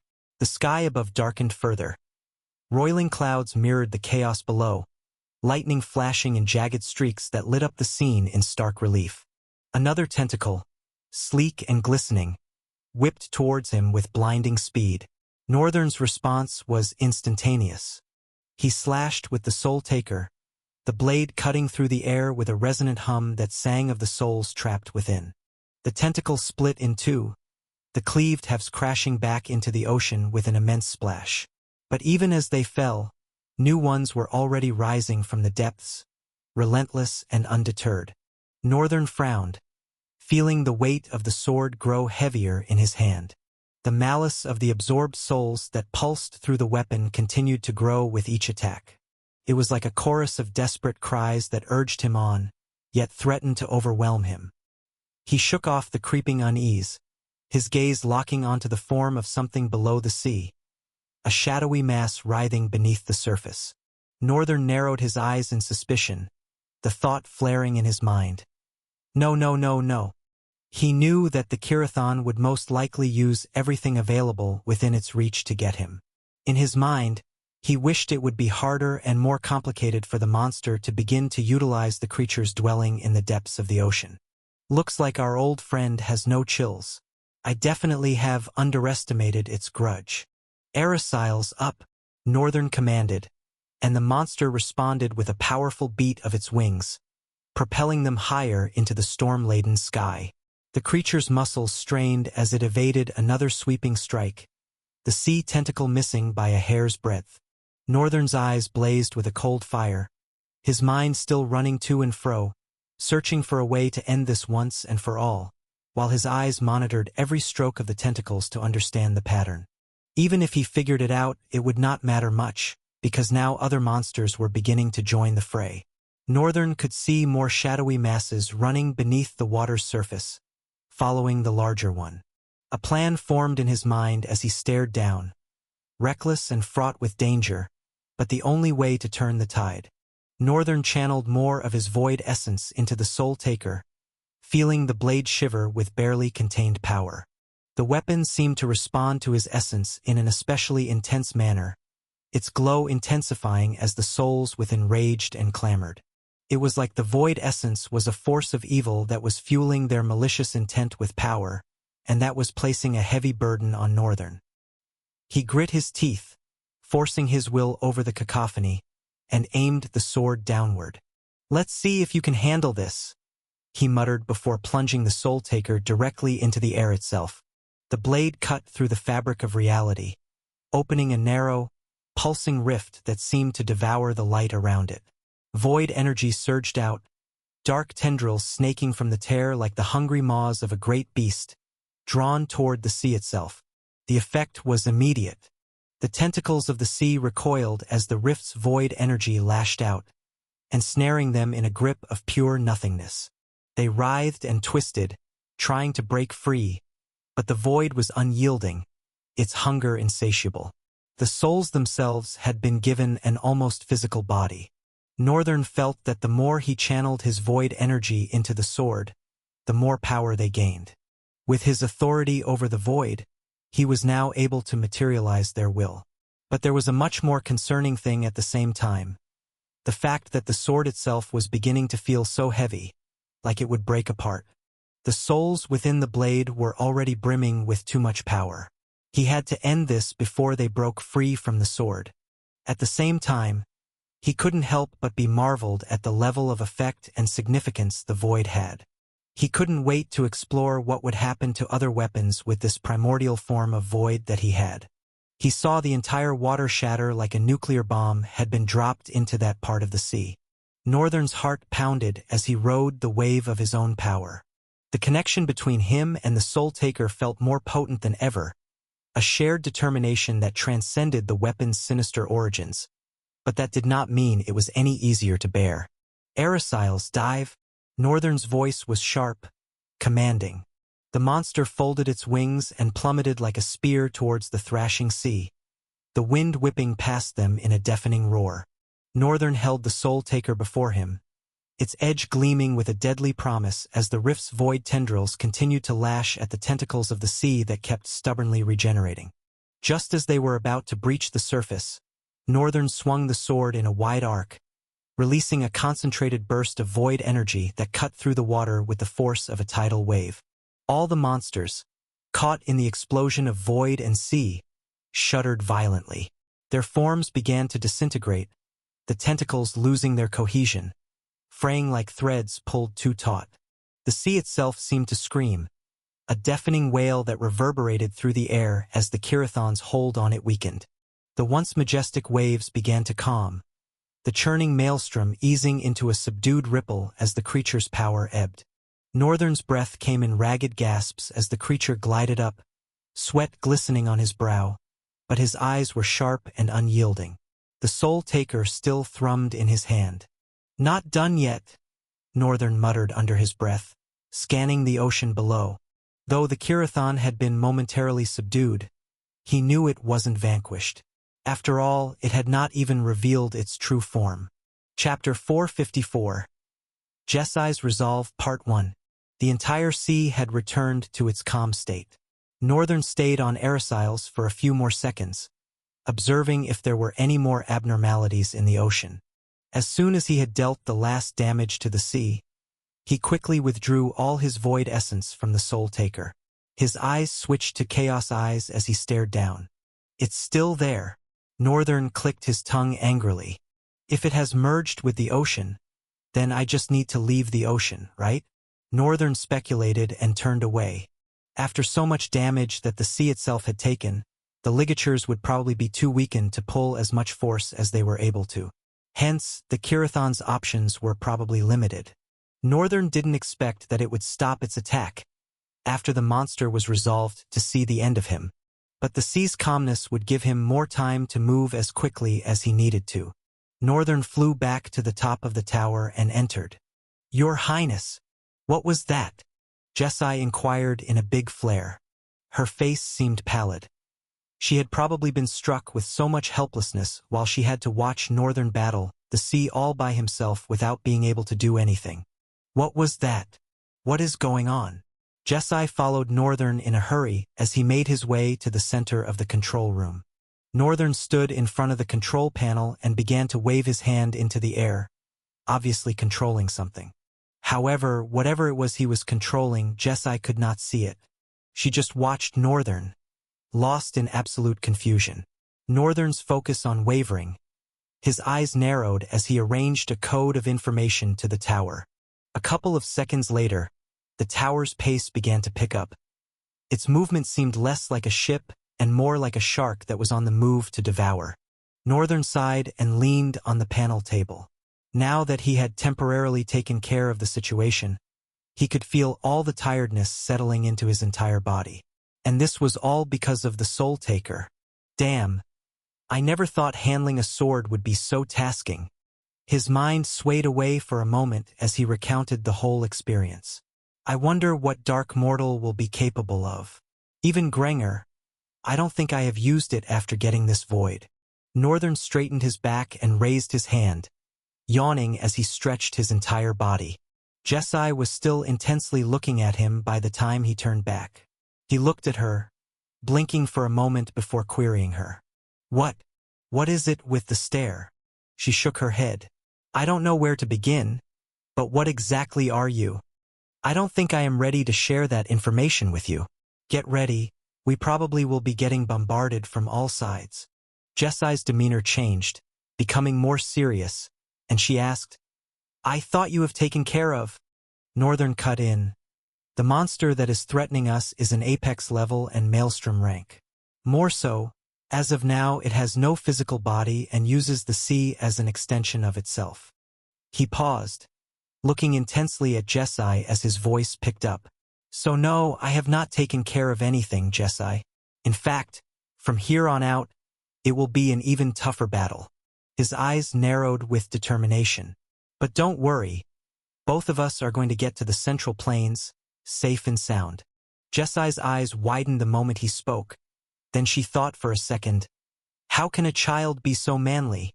Her cheeks reddened, and she quickly looked away but suddenly realized herself and raised her head back up with a stark frown on her face. No, she shouted. Northern looked back with his brows raised. Sorry, what now? I am the one that should be protecting you, not the other way around, she proclaimed, her eyes and voice brimming with confidence. Northern rolled his eyes away from her and turned to leave the control room. Rumble. The entire tower suddenly shook again with tremors. This time, the feeling was heavier and more powerful, like something had crashed into them. Northern frowned and gritted his teeth. Come on, not so early. Jesai immediately went on one knee. Please, give me the chance to protect you. It's quite obvious you need a lot of rest. Why don't you let me take care of this? Northern looked at her with a puzzled expression, then said, This is pure stupidity. I am sure you felt the tremor just now. That thing is definitely big. The only ability you have is an ability that can block others' abilities. And the others in this case are obviously not monsters. His voice took a very short break and continued. You have trained to fight humans and drifters all your life. Fighting a monster, and one this big for a start, is just pure recklessness to me. And I will not have it. Jesai's eyes widened. If she was to be honest, his words hurt, because this had been the entire definition of her life. While she was indeed considered a valuable asset, at the end of the day she was just like a low-class drifter. With not many abilities to boast of, even her growth was limited. All her opponent needed to do was best her talent-locking ability. And as a drifter, she was no good against a monster. It was a truth she dreaded all her life. Northern was right, and she was grateful he said it to her with no ounce of sympathy. Her brows furrowed together. Even though Northern, who was walking away, suddenly stopped. I didn't expect her to still be able to talk. Northern had opted to break her morale completely for her own sake. However, he was beginning to fear he could have even fueled whatever desire it is she was feeling inside her. Even though, she continued, I want to go. I want to be reckless. If it means I can protect you. Northern sighed pitifully at her helplessness and said in slight frustration, You do realize that I don't need protection from you. Jesai nodded. I know. But what good am I if I can't even carry out menial tasks like this one? Northern shrugged. All right then, suit yourself. After speaking, he waved a finger, and the tile of the ground area Jesai was standing on suddenly elevated her to the roof, where she could get a clearer view of the enormous sea creature that had attached itself to the back of their ship tower. As she reached the rooftop, her crimson spear came alive in her hand. The sky above was stained with the fading light of day, giving everything a muted, ominous hue. The tower itself seemed to creak and groan under the weight of the monstrosity that had latched onto it. The creature's vast, serpentine body coiled around the base, its scales glimmering faintly in the dim light like wet, dark steel. Jesai's eyes darted, trying to gauge the size of the creature. It's huge, she muttered, gripping her crimson spear tightly. Her weapon seemed to hum, responding to her anxiety and resolve. She furrowed her brows and kept her eyes on the creature. The sea monster was slowly shifting, each movement sending tremors through the tower. Suddenly, the creature lunged. Its enormous head reared back, then snapped forward like a viper striking its prey. Jeskai reacted with blinding speed, her body blurring as she dodged the strike and slashed at the Kirathon's snout in one fluid motion. The impact sent a reverberating shock through the air, and the creature recoiled, spraying sea foam as it roared in fury. Without giving herself a moment of respite, she spurred into action again, leaping on the concrete wall of the ship and leaping off, her spear spinning in her hands. She thrust it forward, aiming for the creature's eye. The spear crackled with red energy, piercing the tough hide with a hiss. However, this time, her strike barely penetrated, glancing off the creature's scales, which shimmered like armor. "Damn it!" Jeskai cursed, pulling back just in time as the creature whipped its tail toward her. She rolled to the side, narrowly avoiding being crushed. The impact of the tail shattered the crashed on the wall, sending shards of debris flying. Meanwhile, Northern inside felt the tremble and saw what was going on outside, just behind the ship. He wondered, can I really leave it to her, or should I just go there? He wasn't so used to leaving things to people and not doing anything. Hence, finding himself in a position like this felt quite strange. At the same time, he had said all those mean words to get her to back down. The least he could do is give her the chance like she had asked. But still, he was still being bothered. He scratched his head in frustration. Chapter 455. Jeskai's Resolve Part 2.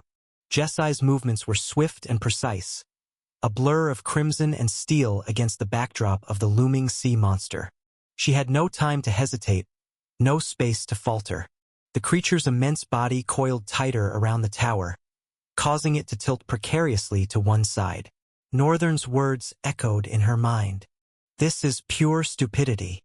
But she was determined to prove him wrong, to show that she could be more than just a drifter with a limited ability. The creature reared its head back, its maw gaping open to reveal rows of jagged teeth. Jeskai's heart pounded in her chest as she braced herself. The creature's jaws snapped shut with a thunderous clap, barely missing her as she leapt backward, her spear twirling in her hands. She landed gracefully on the edge of the tower, her feet finding purchase on the narrow ledge. "Focus," she muttered to herself, narrowing her eyes at the beast. This creature was not like anything she had ever faced. Jeskai had undergone rigorous training, thus it has helped her in her movement, but still fighting a monster was nothing like she had imagined it will be. It moved with a predatory grace, its every motion deliberate and powerful.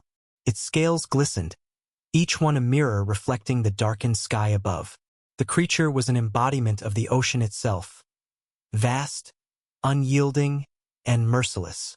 Jeskai took a deep breath, centering herself, and poured her soul essence. Her spear began to glow brighter, pulsing with a red hue that matched the resolve in her eyes. She darted forward, her body a streak of motion as she lunged at the creature's head. Her spear thrummed with energy, extending her reach as she thrust it toward the monster's throat. But the monster was fast, faster than she had anticipated.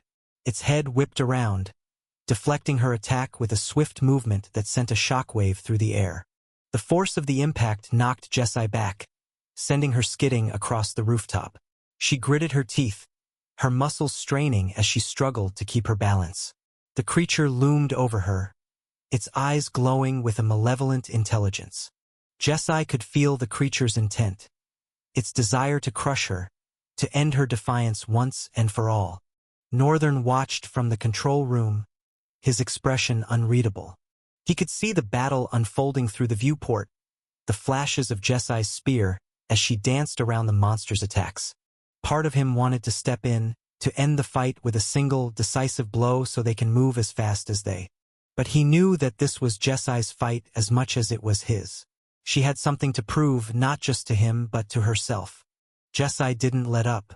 She pushed herself to her limits, her movements becoming more fluid and precise with each passing second. She spun around the monster's tail, narrowly avoiding its crushing weight as it slammed into the tower. Her spear lashed out, striking the creature's scales with relentless ferocity. Sparks flew as metal met armor, the sound of each clash echoing through the air like a drumbeat. But the monster was relentless. It twisted and turned, its body a serpentine blur as it lashed out at Jeskai with increasing speed. Each strike was a calculated assault, meant to wear her down, to push her to the brink of exhaustion. Jeskai could feel her stamina waning, her breaths coming in ragged gasps. She was giving everything she had, but it didn't seem to be enough. With a roar, the monster surged forward, its jaws snapping at Jeskai's heels. She leapt high into the air, using the momentum of the beast's strike to propel herself higher. Her spear glowed with a blinding light as she descended, her body twisting in midair as she aimed for the creature's exposed underbelly. She thrust her spear with all her might, the tip piercing the monster's scales and sinking deep into its flesh. The monster let out a deafening roar, its body convulsing as it thrashed violently. Jeskai held on tightly, her grip on her spear unyielding as the creature writhed beneath her. Blood sprayed from the wound, dark and viscous, staining the rooftop as the monster bucked wildly in an attempt to dislodge her. Jeskai gritted her teeth, her muscles straining as she fought to maintain her hold. But the monster was far from defeated.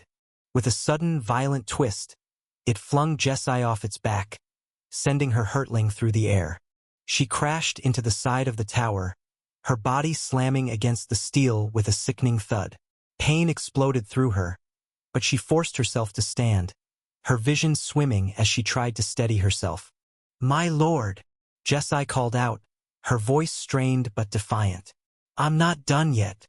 Northern's eyes flickered with a mix of frustration and admiration.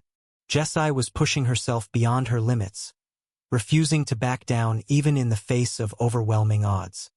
He could see the determination in her eyes, the fire that refused to be extinguished. She was fighting not just for him but for her own sense of worth, which honestly Northern still considered pointless. But at the very least, the fire in her eyes made it so hard for him to keep thinking her. They demanded respect and trust. The monster reared its head back once more, its eyes locking onto Jeskai with a predatory gleam. Northern knew that the creature was preparing for its final strike, a blow that would end the battle in an instant. He clenched his fists, his mind racing as he weighed his options. He had promised to give Jeskai a chance, but he couldn't just stand by and watch her be torn apart. "Enough," Northern muttered under his breath, his eyes narrowing as he stepped forward. The air around him crackled with energy as he reached for the dark mortal, his hand closing around the hilt with a fierce grip. The platform took him up to the surface of the tower. Immediately, he commanded, "Jeskai, get back!" Northern shouted, his voice cutting through the chaos. Jeskai gritted her teeth but didn't hesitate. She dove to the side, her body flying and rolling across the rooftop as Northern leapt into action. He moved with blinding speed, his form a shadowy blur as he closed the distance between himself and the creature. Northern's form seemed to meld with the shadows as he sprinted on the wall, toward the sea monster, the dark mortal gleaming with a sinister edge in his grasp. The air around him shimmered with dark energy, like ripples of water disturbed by a stone. His presence alone seemed to darken the sky, casting an ominous pall over the battlefield. As he moved, every muscle in his body was coiled and ready, like a spring waiting to unleash its force. The sea monster's eyes shifted from Jeskai to Northern, sensing a new threat. Its eyes seemed to squeeze in excitement. It roared, a guttural sound that vibrated through the tower's concrete structure, threatening to wreck the entire ship. Its maw opened wide, jagged teeth glistening with remnants of Jeskai's effort, a gory testament to the battle already fought. Northern leapt just as the monster snapped forward, its jaws closing on empty air as he soared above it. He descended with the precision of a hawk, slashing with the dark mortal. The blade cut through the air with a hiss, trailing dark tendrils of flames that lashed at the creature's hide. The blow connected with a deafening crack, sending a shockwave rippling outward.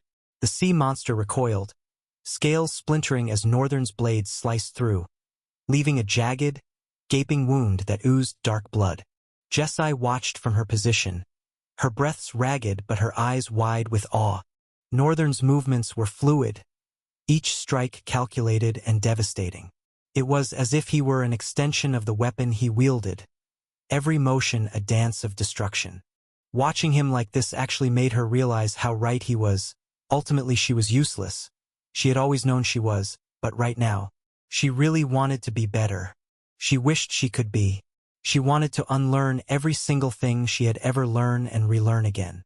The sea monster writhed, its body thrashing violently. It swung its massive tail in a desperate attempt to dislodge its attacker. Northern twisted in midair, his feet barely grazing the creature's scales as he evaded the attack with a grace that seemed impossible. He landed lightly on the monster's back, his stance unshaken by the beast's wild movements. With a snarl, Northern drove the dark mortal down again, burying the blade deep between the creature's scales. The weapon pulsed, dark flames erupting from the blade and spreading like a web through the monster's body. The monster howled, a sound of pure agony that echoed through the atmosphere. Its massive form convulsed, muscles spasming uncontrollably as Northern's flames seeped into its very core. Jessie saw her opening. Even though she was dejected, summoned, the last reserves of her strength, she surged forward. Her spear was a blur of red light as she leapt onto the creature's tail, using the momentum to propel herself up toward its head. Her movements were not as smooth as Northern's, but they were driven by sheer willpower. She flipped through the air, her spear poised to strike as she came down hard on the creature's skull, aiming for the vulnerable spot between its eyes. The spear pierced through with a sickening crunch, and the monster's thrashing intensified. Jessie clung to her weapon, her muscles screaming in protest as she fought to maintain her hold. Northern, seeing her strike land true, yanked his blade free and delivered a series of quick, precise slashes that tore through the monster's sinews. Each cut was deliberate, weakening the creature's foundation until it could no longer sustain its own weight. With one final, thunderous roar, the sea monster collapsed, its immense body crashing against the side of the ship and slipping. The entire structure shuddered, groaning under the strain of the impact. Jessie and Northern were thrown from their perches, skidding across the rooftop. For a moment, everything was still. The monster lay defeated, its colossal form lifeless and draped over the tower like a fallen titan. Jessie pushed herself up on trembling arms, her chest heaving as she stared at the slain beast. Blood matted her hair, and her body ached from the strain, but there was a fierce light in her eyes, a light that spoke of victory and defiance. She looked over at Northern, who was already standing, the dark mortal resting casually on his shoulder. Northern approached her, his expression as unreadable. He reached out a hand, and Jessie grasped it, allowing him to pull her to her feet. For a moment, they stood there, side by side, both breathing heavily, gazing at the creature they had felled together. Northern's eyes flickered to her, a glimmer of something almost like approval flashing briefly before his usual stoic demeanor returned. "You did well," he said, his voice low but steady. "But don't push yourself to the point of recklessness again. Next time, listen." Chapter 456. The Calm. The second part of their battle was over. Northern knew it won't be long before Anther Monster came gunning for them. And who knows what ferociousness of the ocean it would be. He focused on the speed of the tower. The colossal ship moved swiftly on the sea, drawing subtle, smooth lines on the surface of the ocean as it swam forward with a gentle speed. Northern had been enjoying the peace. While he wanted to experiment to feel the potency of black flames he had seen before, but he was too tired to try.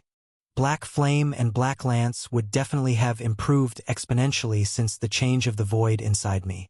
I can feel the scale tilting. Northern's mind delved deeper. At the same time he could the fatigue buried deep in his soul starting to seep out slowly. For another moment he thought about Jessie and how she was doing. He didn't mean to disrupt her fight, but he honestly didn't think she was going to win eventually. It's a Maelstrom rank monster. Even Annette will have a hard time defeating it while she was a master. Northern was unlike every other drifter out there. When one focused so much on him, it was easy to forget that these monsters are actually strong. Others would probably die fighting them. His mind drifted more away as he tried to understand that he is strong without calling every other person weak. Soon, Northern subtly began to snore, and this time around he didn't go to the limitless void. He was having a deep and refreshing sleep. Meanwhile, Jessie stayed in another room. Northern had helped apply bandage and first aid to her wounds. She stood with her sword in one hand staring at the wooden pole in front her. The room was like a hall, filled with bricked walls, a warm air and an almost acrid smell of moisture. She stood there for a couple of minutes, obviously lost in her own thoughts as she reflected on the battle from the beginning till Northern joined, and how she was unable to handle it any more than had no choice but to leave it to Northern. It was quite sad. She felt so ashamed of herself. At the same time she felt furious at herself. At the end of the day, it wasn't her fault that the Luengarde Empire trained their knights to be combatants of men when monsters are the true enemies. But her decision going forward from this point was going to be her responsibility, which was why she decided that she was going to change that going forward. She didn't care if she had to drop the spear to do that. She didn't care if she had to change her combat style also. At this point, all she wanted was growth. Jessie breathed in and breathed out steadily. She closed her eyes and shifted her legs apart, drifting across the ground. Then she tried to picture the way the fight between her and the monster had gone. Immediately she could get a good grasp on the image. She moved, flashing across the distance and leaping into the air. She lunged her spear like a vicious whip, picturing the exact manner that the monster had whipped its tail at her. Right now, she was not trying to have a rematch with the monster in her head. What she was trying to do, however, was fight the way the monster fought. Broaden her combat style in the way that she was intelligent enough to do. And as she continued fighting the air, trying to copy the way the monster moved to the best of her ability, she felt a subtle joy rise in her. Soon, it felt like she was losing herself. Time passed and pearls of sweat formed all over her face. Her tongue stuck out and eyes widened with focus and ecstasy as she darted from area to area, plunged her spear into the air. Her movements were frantic and acute, but at every point, she kept shouting with enjoyment, "More!" such that she had no idea that the night had befell them, and it was not until think in the midnight that her legs gave out, causing her to collapse to her knees and slumped to the ground. Of course, she had considered the fact that training this much and intense would render her incapable to act anymore when even more dangers came for them. But what could she do wounded? She would just be an annoying hindrance to Northern. At least, like this, she was trying to get better. She would rest, wake up and try again and keep trying till she feels a breakthrough with this huge wall of limitation. Meanwhile, Northern was asleep throughout, however. He had woken up in the night and summoned both Night Terror and Black Mamba at the surface of the ship, where they kept watch. At dawn, when orange hue seeped into the sky from beyond the horizon and their reflections softly fell on the serene ocean surface, giving a warm, incandescent glow, the ocean body began to move again. This time there was a more disturbing movement. Several ripples moved as shadows beneath the ocean surface began to appear next to the ship. Night Terror's 4 eyes narrowed as he observed the shadows beneath the ocean.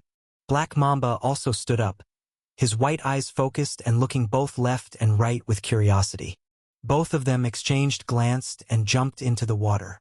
The water embraced Night Terror and Black Mamba as they plunged beneath the surface, cutting through the ocean with the ease of seasoned predators.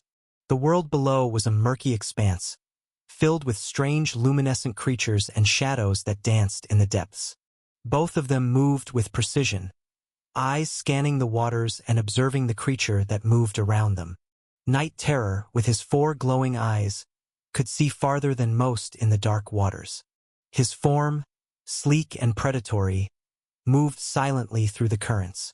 Black Mamba, more muscular in nature, twisted and turned, his onyx body shimmering in the water as he kept pace with Night Terror. They were not alone. The shadows that had been lurking beneath the surface were now converging. The ocean, which had once been calm, was now alive with movement. Creatures of various sizes and shapes emerged from the depths, their forms barely visible in the dim light that filtered from above. Chapter 457. Round 2. Start. Night Terror communicated with Black Mamba through a series of sharp gaze. There were too many of them to fight outright, but they needed to assess the threat before making a move. They moved closer to one of the larger shapes, a massive creature far larger than the one Jessie had fought, that dwarfed even the ship above. It was covered in scales that glistened with an unnatural light, and its eyes glowed a deep, ominous red. Before they could react, the creature let out a low, rumbling growl that reverberated through the water. The sound was a warning, a territorial claim that sent smaller creatures scurrying away even though they had the same agenda, moving towards the ship. Night Terror and Black Mamba held their ground, but they knew they were at a disadvantage. This creature was ancient, and its power radiated through the ocean like a pulse. Back on the ship, Northern stirred from his sleep, sensing the disturbance in the waters below. His connection to Night Terror and Black Mamba allowed him to feel their unease, and he quickly rose to his feet. The peaceful slumber he had enjoyed was now a distant memory, replaced by the familiar weight of responsibility. He stood up and disappeared, appearing on the deck of the ship, the cool morning breeze brushing against his skin. The sky was painted with hues of orange and pink as the Daystar began its slow ascent.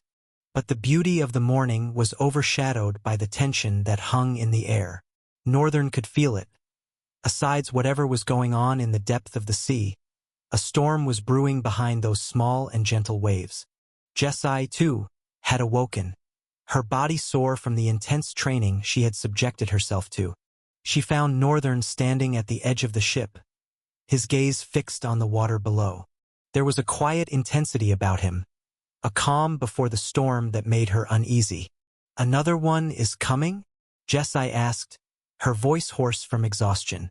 Northern nodded, his eyes never leaving the water. "Something powerful." He squinted his eyes as he continued. "I'm currently assessing the situation with Night Terror and Black Mamba, but I fear this will be an even strenuous battle than the last." He gave Jessie an intense frown. "I won't let you join." Jessie in response looked down dejectedly. "I'll only be a hindrance to you anyway." Northern, looking at her, immediately felt sorry for talking to her like that. But she raised her head a second later, her eyes contorting into a frown of resolve as she spoke. "But I don't plan to be a hindrance forever. One day, I will be strong enough to fight a threat you cannot fight, at least not at that point, and I will die protecting you." Northern looked at her with a slightly stunned expression, his mouth agape. Then he blinked once and closed his eyes softly with a smile.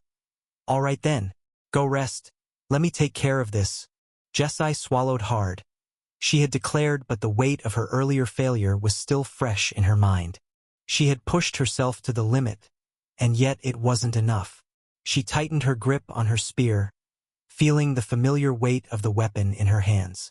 Northern looked at her longer, his expression softening. "You did well last time, Jessie. Don't let doubt cloud your mind. We all have our limits, but it's how we push past them that defines us." Jessie nodded, though the words did little to ease the knot of tension in her chest. She had resolved to grow stronger, but the time to prove it was not now. She gripped her spear even tighter and walked back into the tower. Northern watched her go inside. Afterwards he turned forward, as if the disaster was waiting for Jessie to go inside. As she did, the water beneath the ship suddenly began to churn violently, waves crashing against the hull with increasing force. Northern's eyes narrowed as he sensed the approach of something massive. Night Terror and Black Mamba broke the surface, leaping onto the deck in one fluid motion. Night Terror let out a low growl to Northern as he knelt on the deck. Black Mamba looked at his senior for a moment and also fell to his knees, mirroring it the exact same way Night Terror had. Then he tried to speak. "Enemies? Powerful. Intense? Numbers? Enormous." Northern smiled, watching the monster he created learn. It filled his heart with a new kind of joy. But there was no time to dwell on that feeling. He looked back at the ocean with a fierce face. From the depths, the massive creature Black Mamba and Night Terror had seen earlier emerged, its colossal form breaking through the water with a deafening roar. It was unlike any creature Northern had encountered before, except the Chaos Spawn and the Wormhole. A fusion of ancient oceanic beast and dark, primordial energy. Its body was covered in jagged scales that pulsed with an eerie light, and its eyes burned with malevolent intensity. Behind it, smaller creatures swarmed, following it like it with a frenzied hunger. The ship was surrounded, trapped in a circle of predators that were ready to tear it apart. Just how mad is the Kirathon for the crappy hell? Northern's mind raced as he assessed the situation. He frowned and made sure in his mind that if he will be fighting the monster this time, he better does it to the bitter end and finish it. He didn't want that unreasonable monster to come for him again when he is living his life in the Central Plains, although it was pretty clear that this was the last time they would be meeting. Northern was sure that the moment he left the sea and defeated the Kirathon, he would finally be free. This was clearly his last ordeal.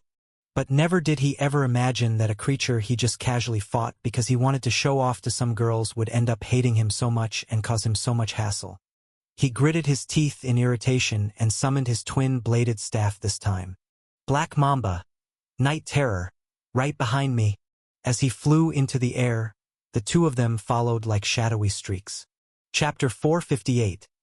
A Fierce Showdown, Part 1. Northern soared through the air, his twin-bladed staff glinting in the early morning light. Black Mamba and Night Terror flanked him, their sleek forms cutting through the salty breeze like living shadows. As they approached the monstrous creature, its true size became apparent. It easily dwarfed their ship. The beast's maw gaped open, revealing rows of teeth as long as a man's arm. It lunged forward, attempting to swallow Northern whole. With a swift twist of his body, Northern dodged the attack, bringing his staff down hard on the creature's snout. The impact sent shockwaves through the water, momentarily stunning the smaller beasts that swarmed around the monster. Black Mamba seized the opportunity, diving into the churning sea. His form weaved through the stunned creatures, the white lines on his body moving towards his hands and elongating into white, razor-sharp claws that ripped through flesh as he swam between monsters. Night Terror also followed, plunging the claws of all four hands deep into the monster's skin, heavily lacerating them and causing a cloud of blood to fill the water. The colossal beast roared in fury, its voice shaking the very air. It thrashed wildly, sending massive waves crashing against the ship. Northern gritted his teeth, realizing he needed to draw the fight away from their vessel to protect it and Jessie.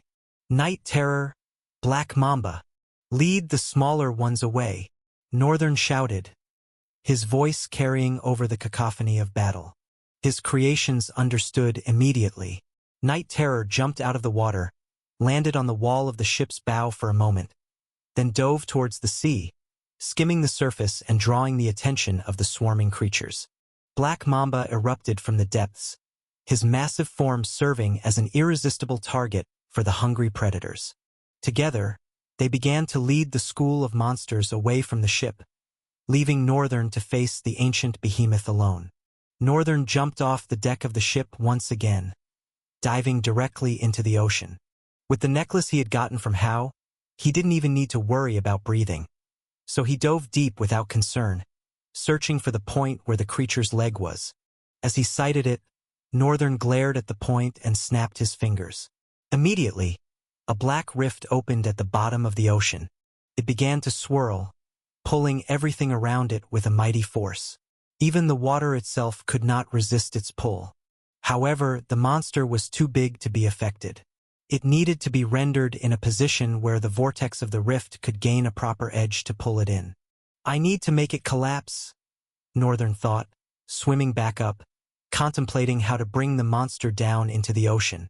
At the very least, he needed to make it crumble.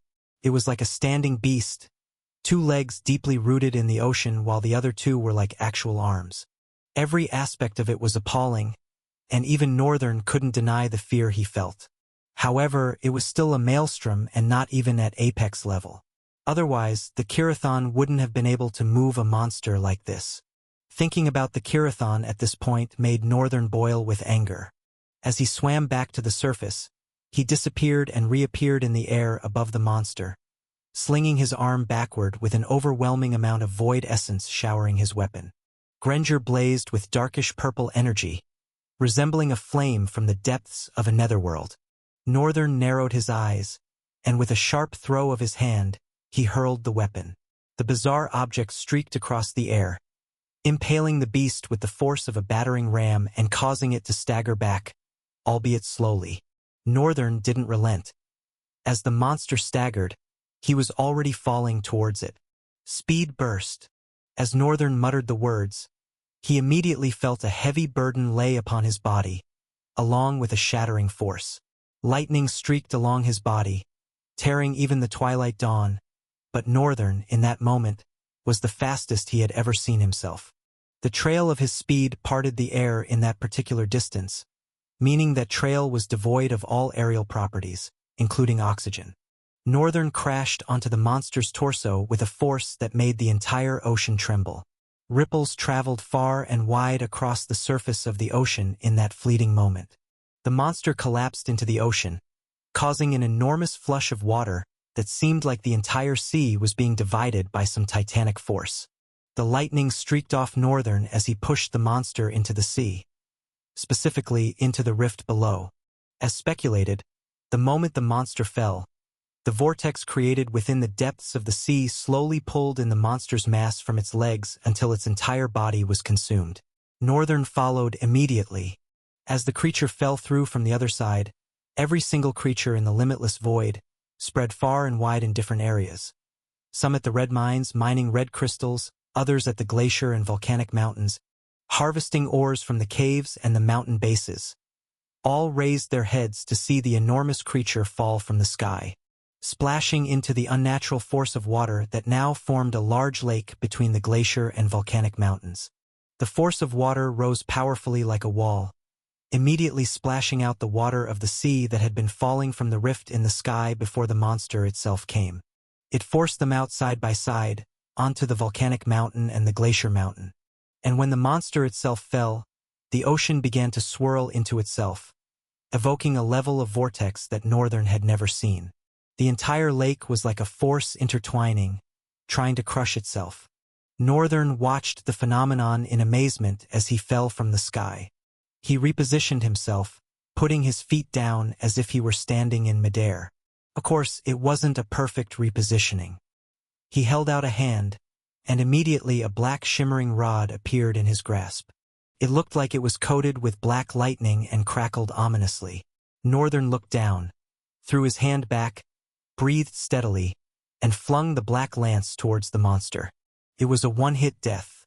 Not just the monster was affected, the entire lake, along with the creature, was split into two.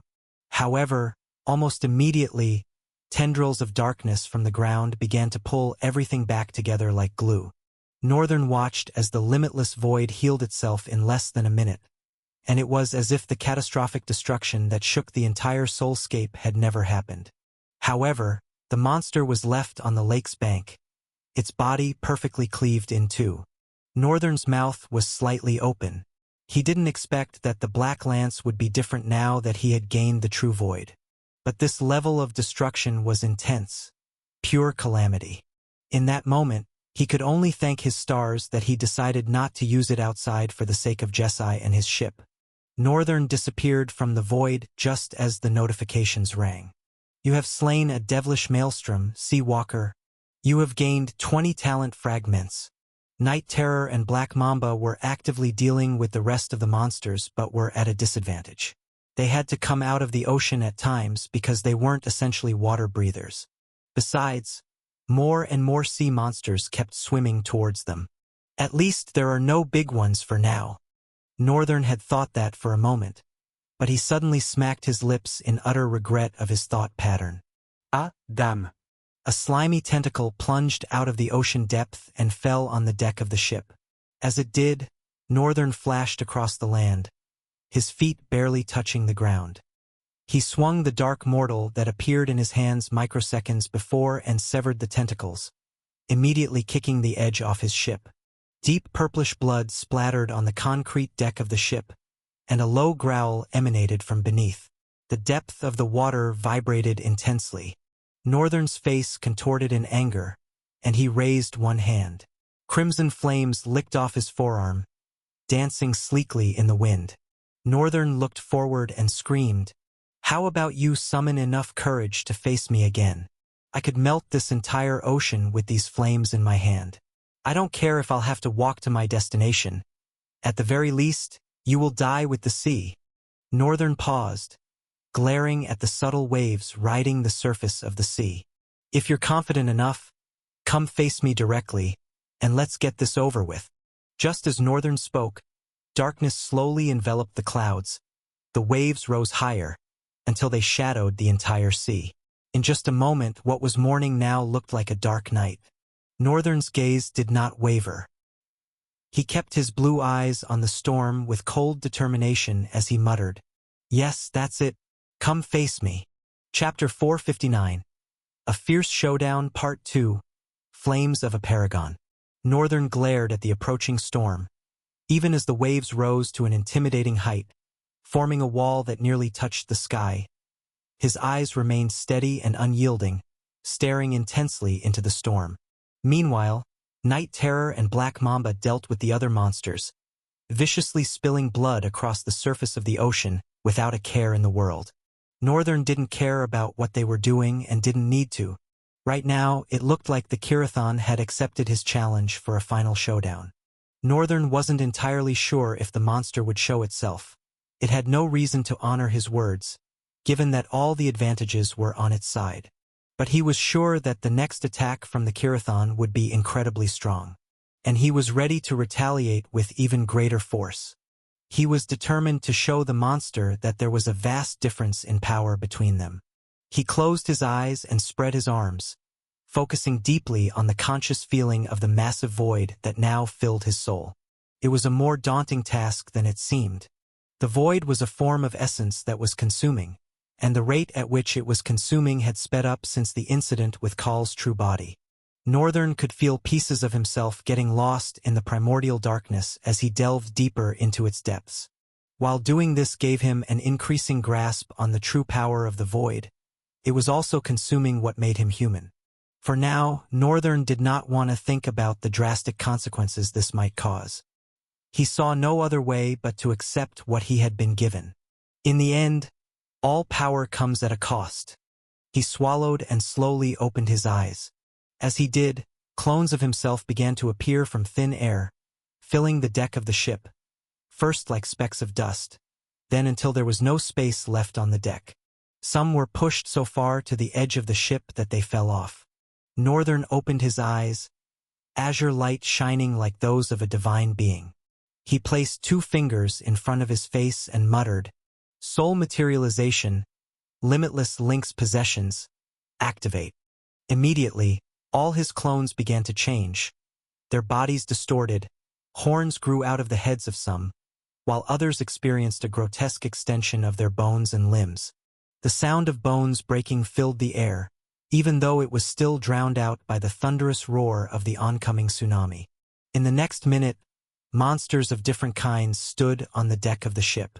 By using his cloning ability, he had given form to exactly 100 souls of monsters he had killed. He faced the storm, the same cold determination still gleaming in his eyes. Then he commanded, "Charge!" The savage cries of monsters filled the air as they began to leap into the water and swim towards the storm like mad beasts. Along with the coming storm was an even greater horde of monsters than Northern had seen before. Hence, the reason he had chosen to summon his souls. He decided to use a special weapon he had obtained from a certain someone this time.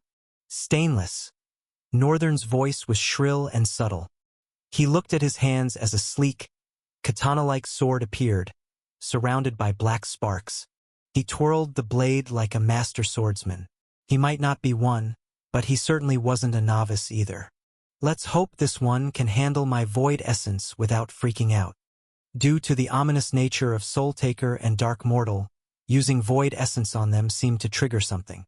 Northern wasn't entirely sure he wanted to deal with that now. He needed time to investigate what these swords could do with his more potent void essence. That investigation would have to wait until he was sure he could handle any slip-ups. And that certainly wasn't in a battle like this one. Northern looked at the blade. As he focused on it, plumes of crimson flames suddenly blazed around it, consuming it.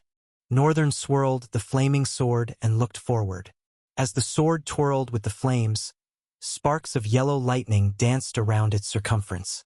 Northern lowered his knee, pushing his legs back to the ground with enough force to crack the ship's deck. Then he launched into the air. The storm, as if waiting for him, surged with a fierce intensity. The waters seemed alive, determined to rip apart everything. Even the clouds were threatened by the rolling waves. But Northern showed no fear as he collided with the storm. Their collision caused a massive explosion of fire and water, one that parted the dark clouds, allowing the sun's light to pierce through the sky for a brief moment. As Northern swung his sword, the flames burning on its blades seemed to vaporize the water itself. Northern expected nothing less from the flames of a paragon. They had a distinctly different nature from his black flames. The black flame was an essence of destruction that consumed endlessly. But these flames, honestly, they looked too transparent to be called actual flames. They appeared as a pure form of essence that burned. Wielding them like this, Northern could feel that they symbolized growth, a form of fire that had passed through countless stages. He couldn't even begin to imagine how much the paragon must have trained to perfect a fire like this. Handling it made him feel almost unworthy. Damn. I'm getting distracted. Northern refocused, twisting midair as he mumbled, "Eternal blaze." Several pillars of fire erupted from the depths of the ocean, piercing through the crushing waves and vaporizing everything as they rose to the sky like fired lasers. Northern widened his eyes in shock as he descended. He couldn't help but freeze in amazement. Just how powerful is the talent of a paragon? The flames were literally burning water. Chapter 460. A Fierce Showdown, Part 3. Black Flames Rebirth. With just one talent that he had managed to acquire, he had changed the tide of this battle. The Emperor's talent was an A-class talent. Northern didn't spare an extra thought to inspect its abilities. He had copied it purely out of spite and felt shamed, unable to make a difference in the battle despite possessing the man's talent. He discarded the talent because he was angry and used it solely to avoid employing Black Flames and Black Lance now that he knew how much damage they could inflict. While he wanted to deal with the Kirathon once and for all, as quickly as possible, he wasn't looking to destroy the entire sea. Turns out this choice of flame was an even greater force of destruction than Black Flame. Before Northern could fall into the ocean, like a flash of breeze, Erisiles flew right below him. As he landed firmly on the creature, its wings stretched out wide, flapping slowly to gather enough momentum, and with a mighty swing, it surged higher into the storm.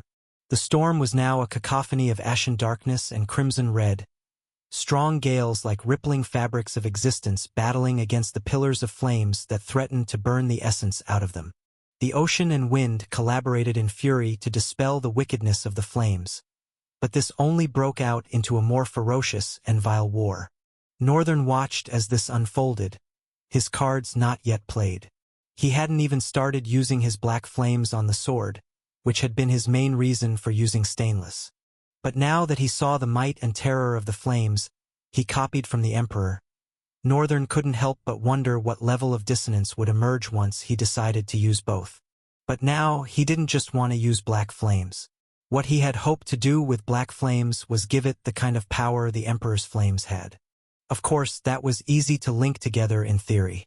Northern, however, didn't know if it would be possible in practice. Black flames was not a talent. It was a form of element available to him due to his attribute. It did not have a structured usage, which was what differentiated it from a talent-type element. Talents were equipped with a kind of structure, which prevented them from being versatile. On the other hand, they were incredibly powerful.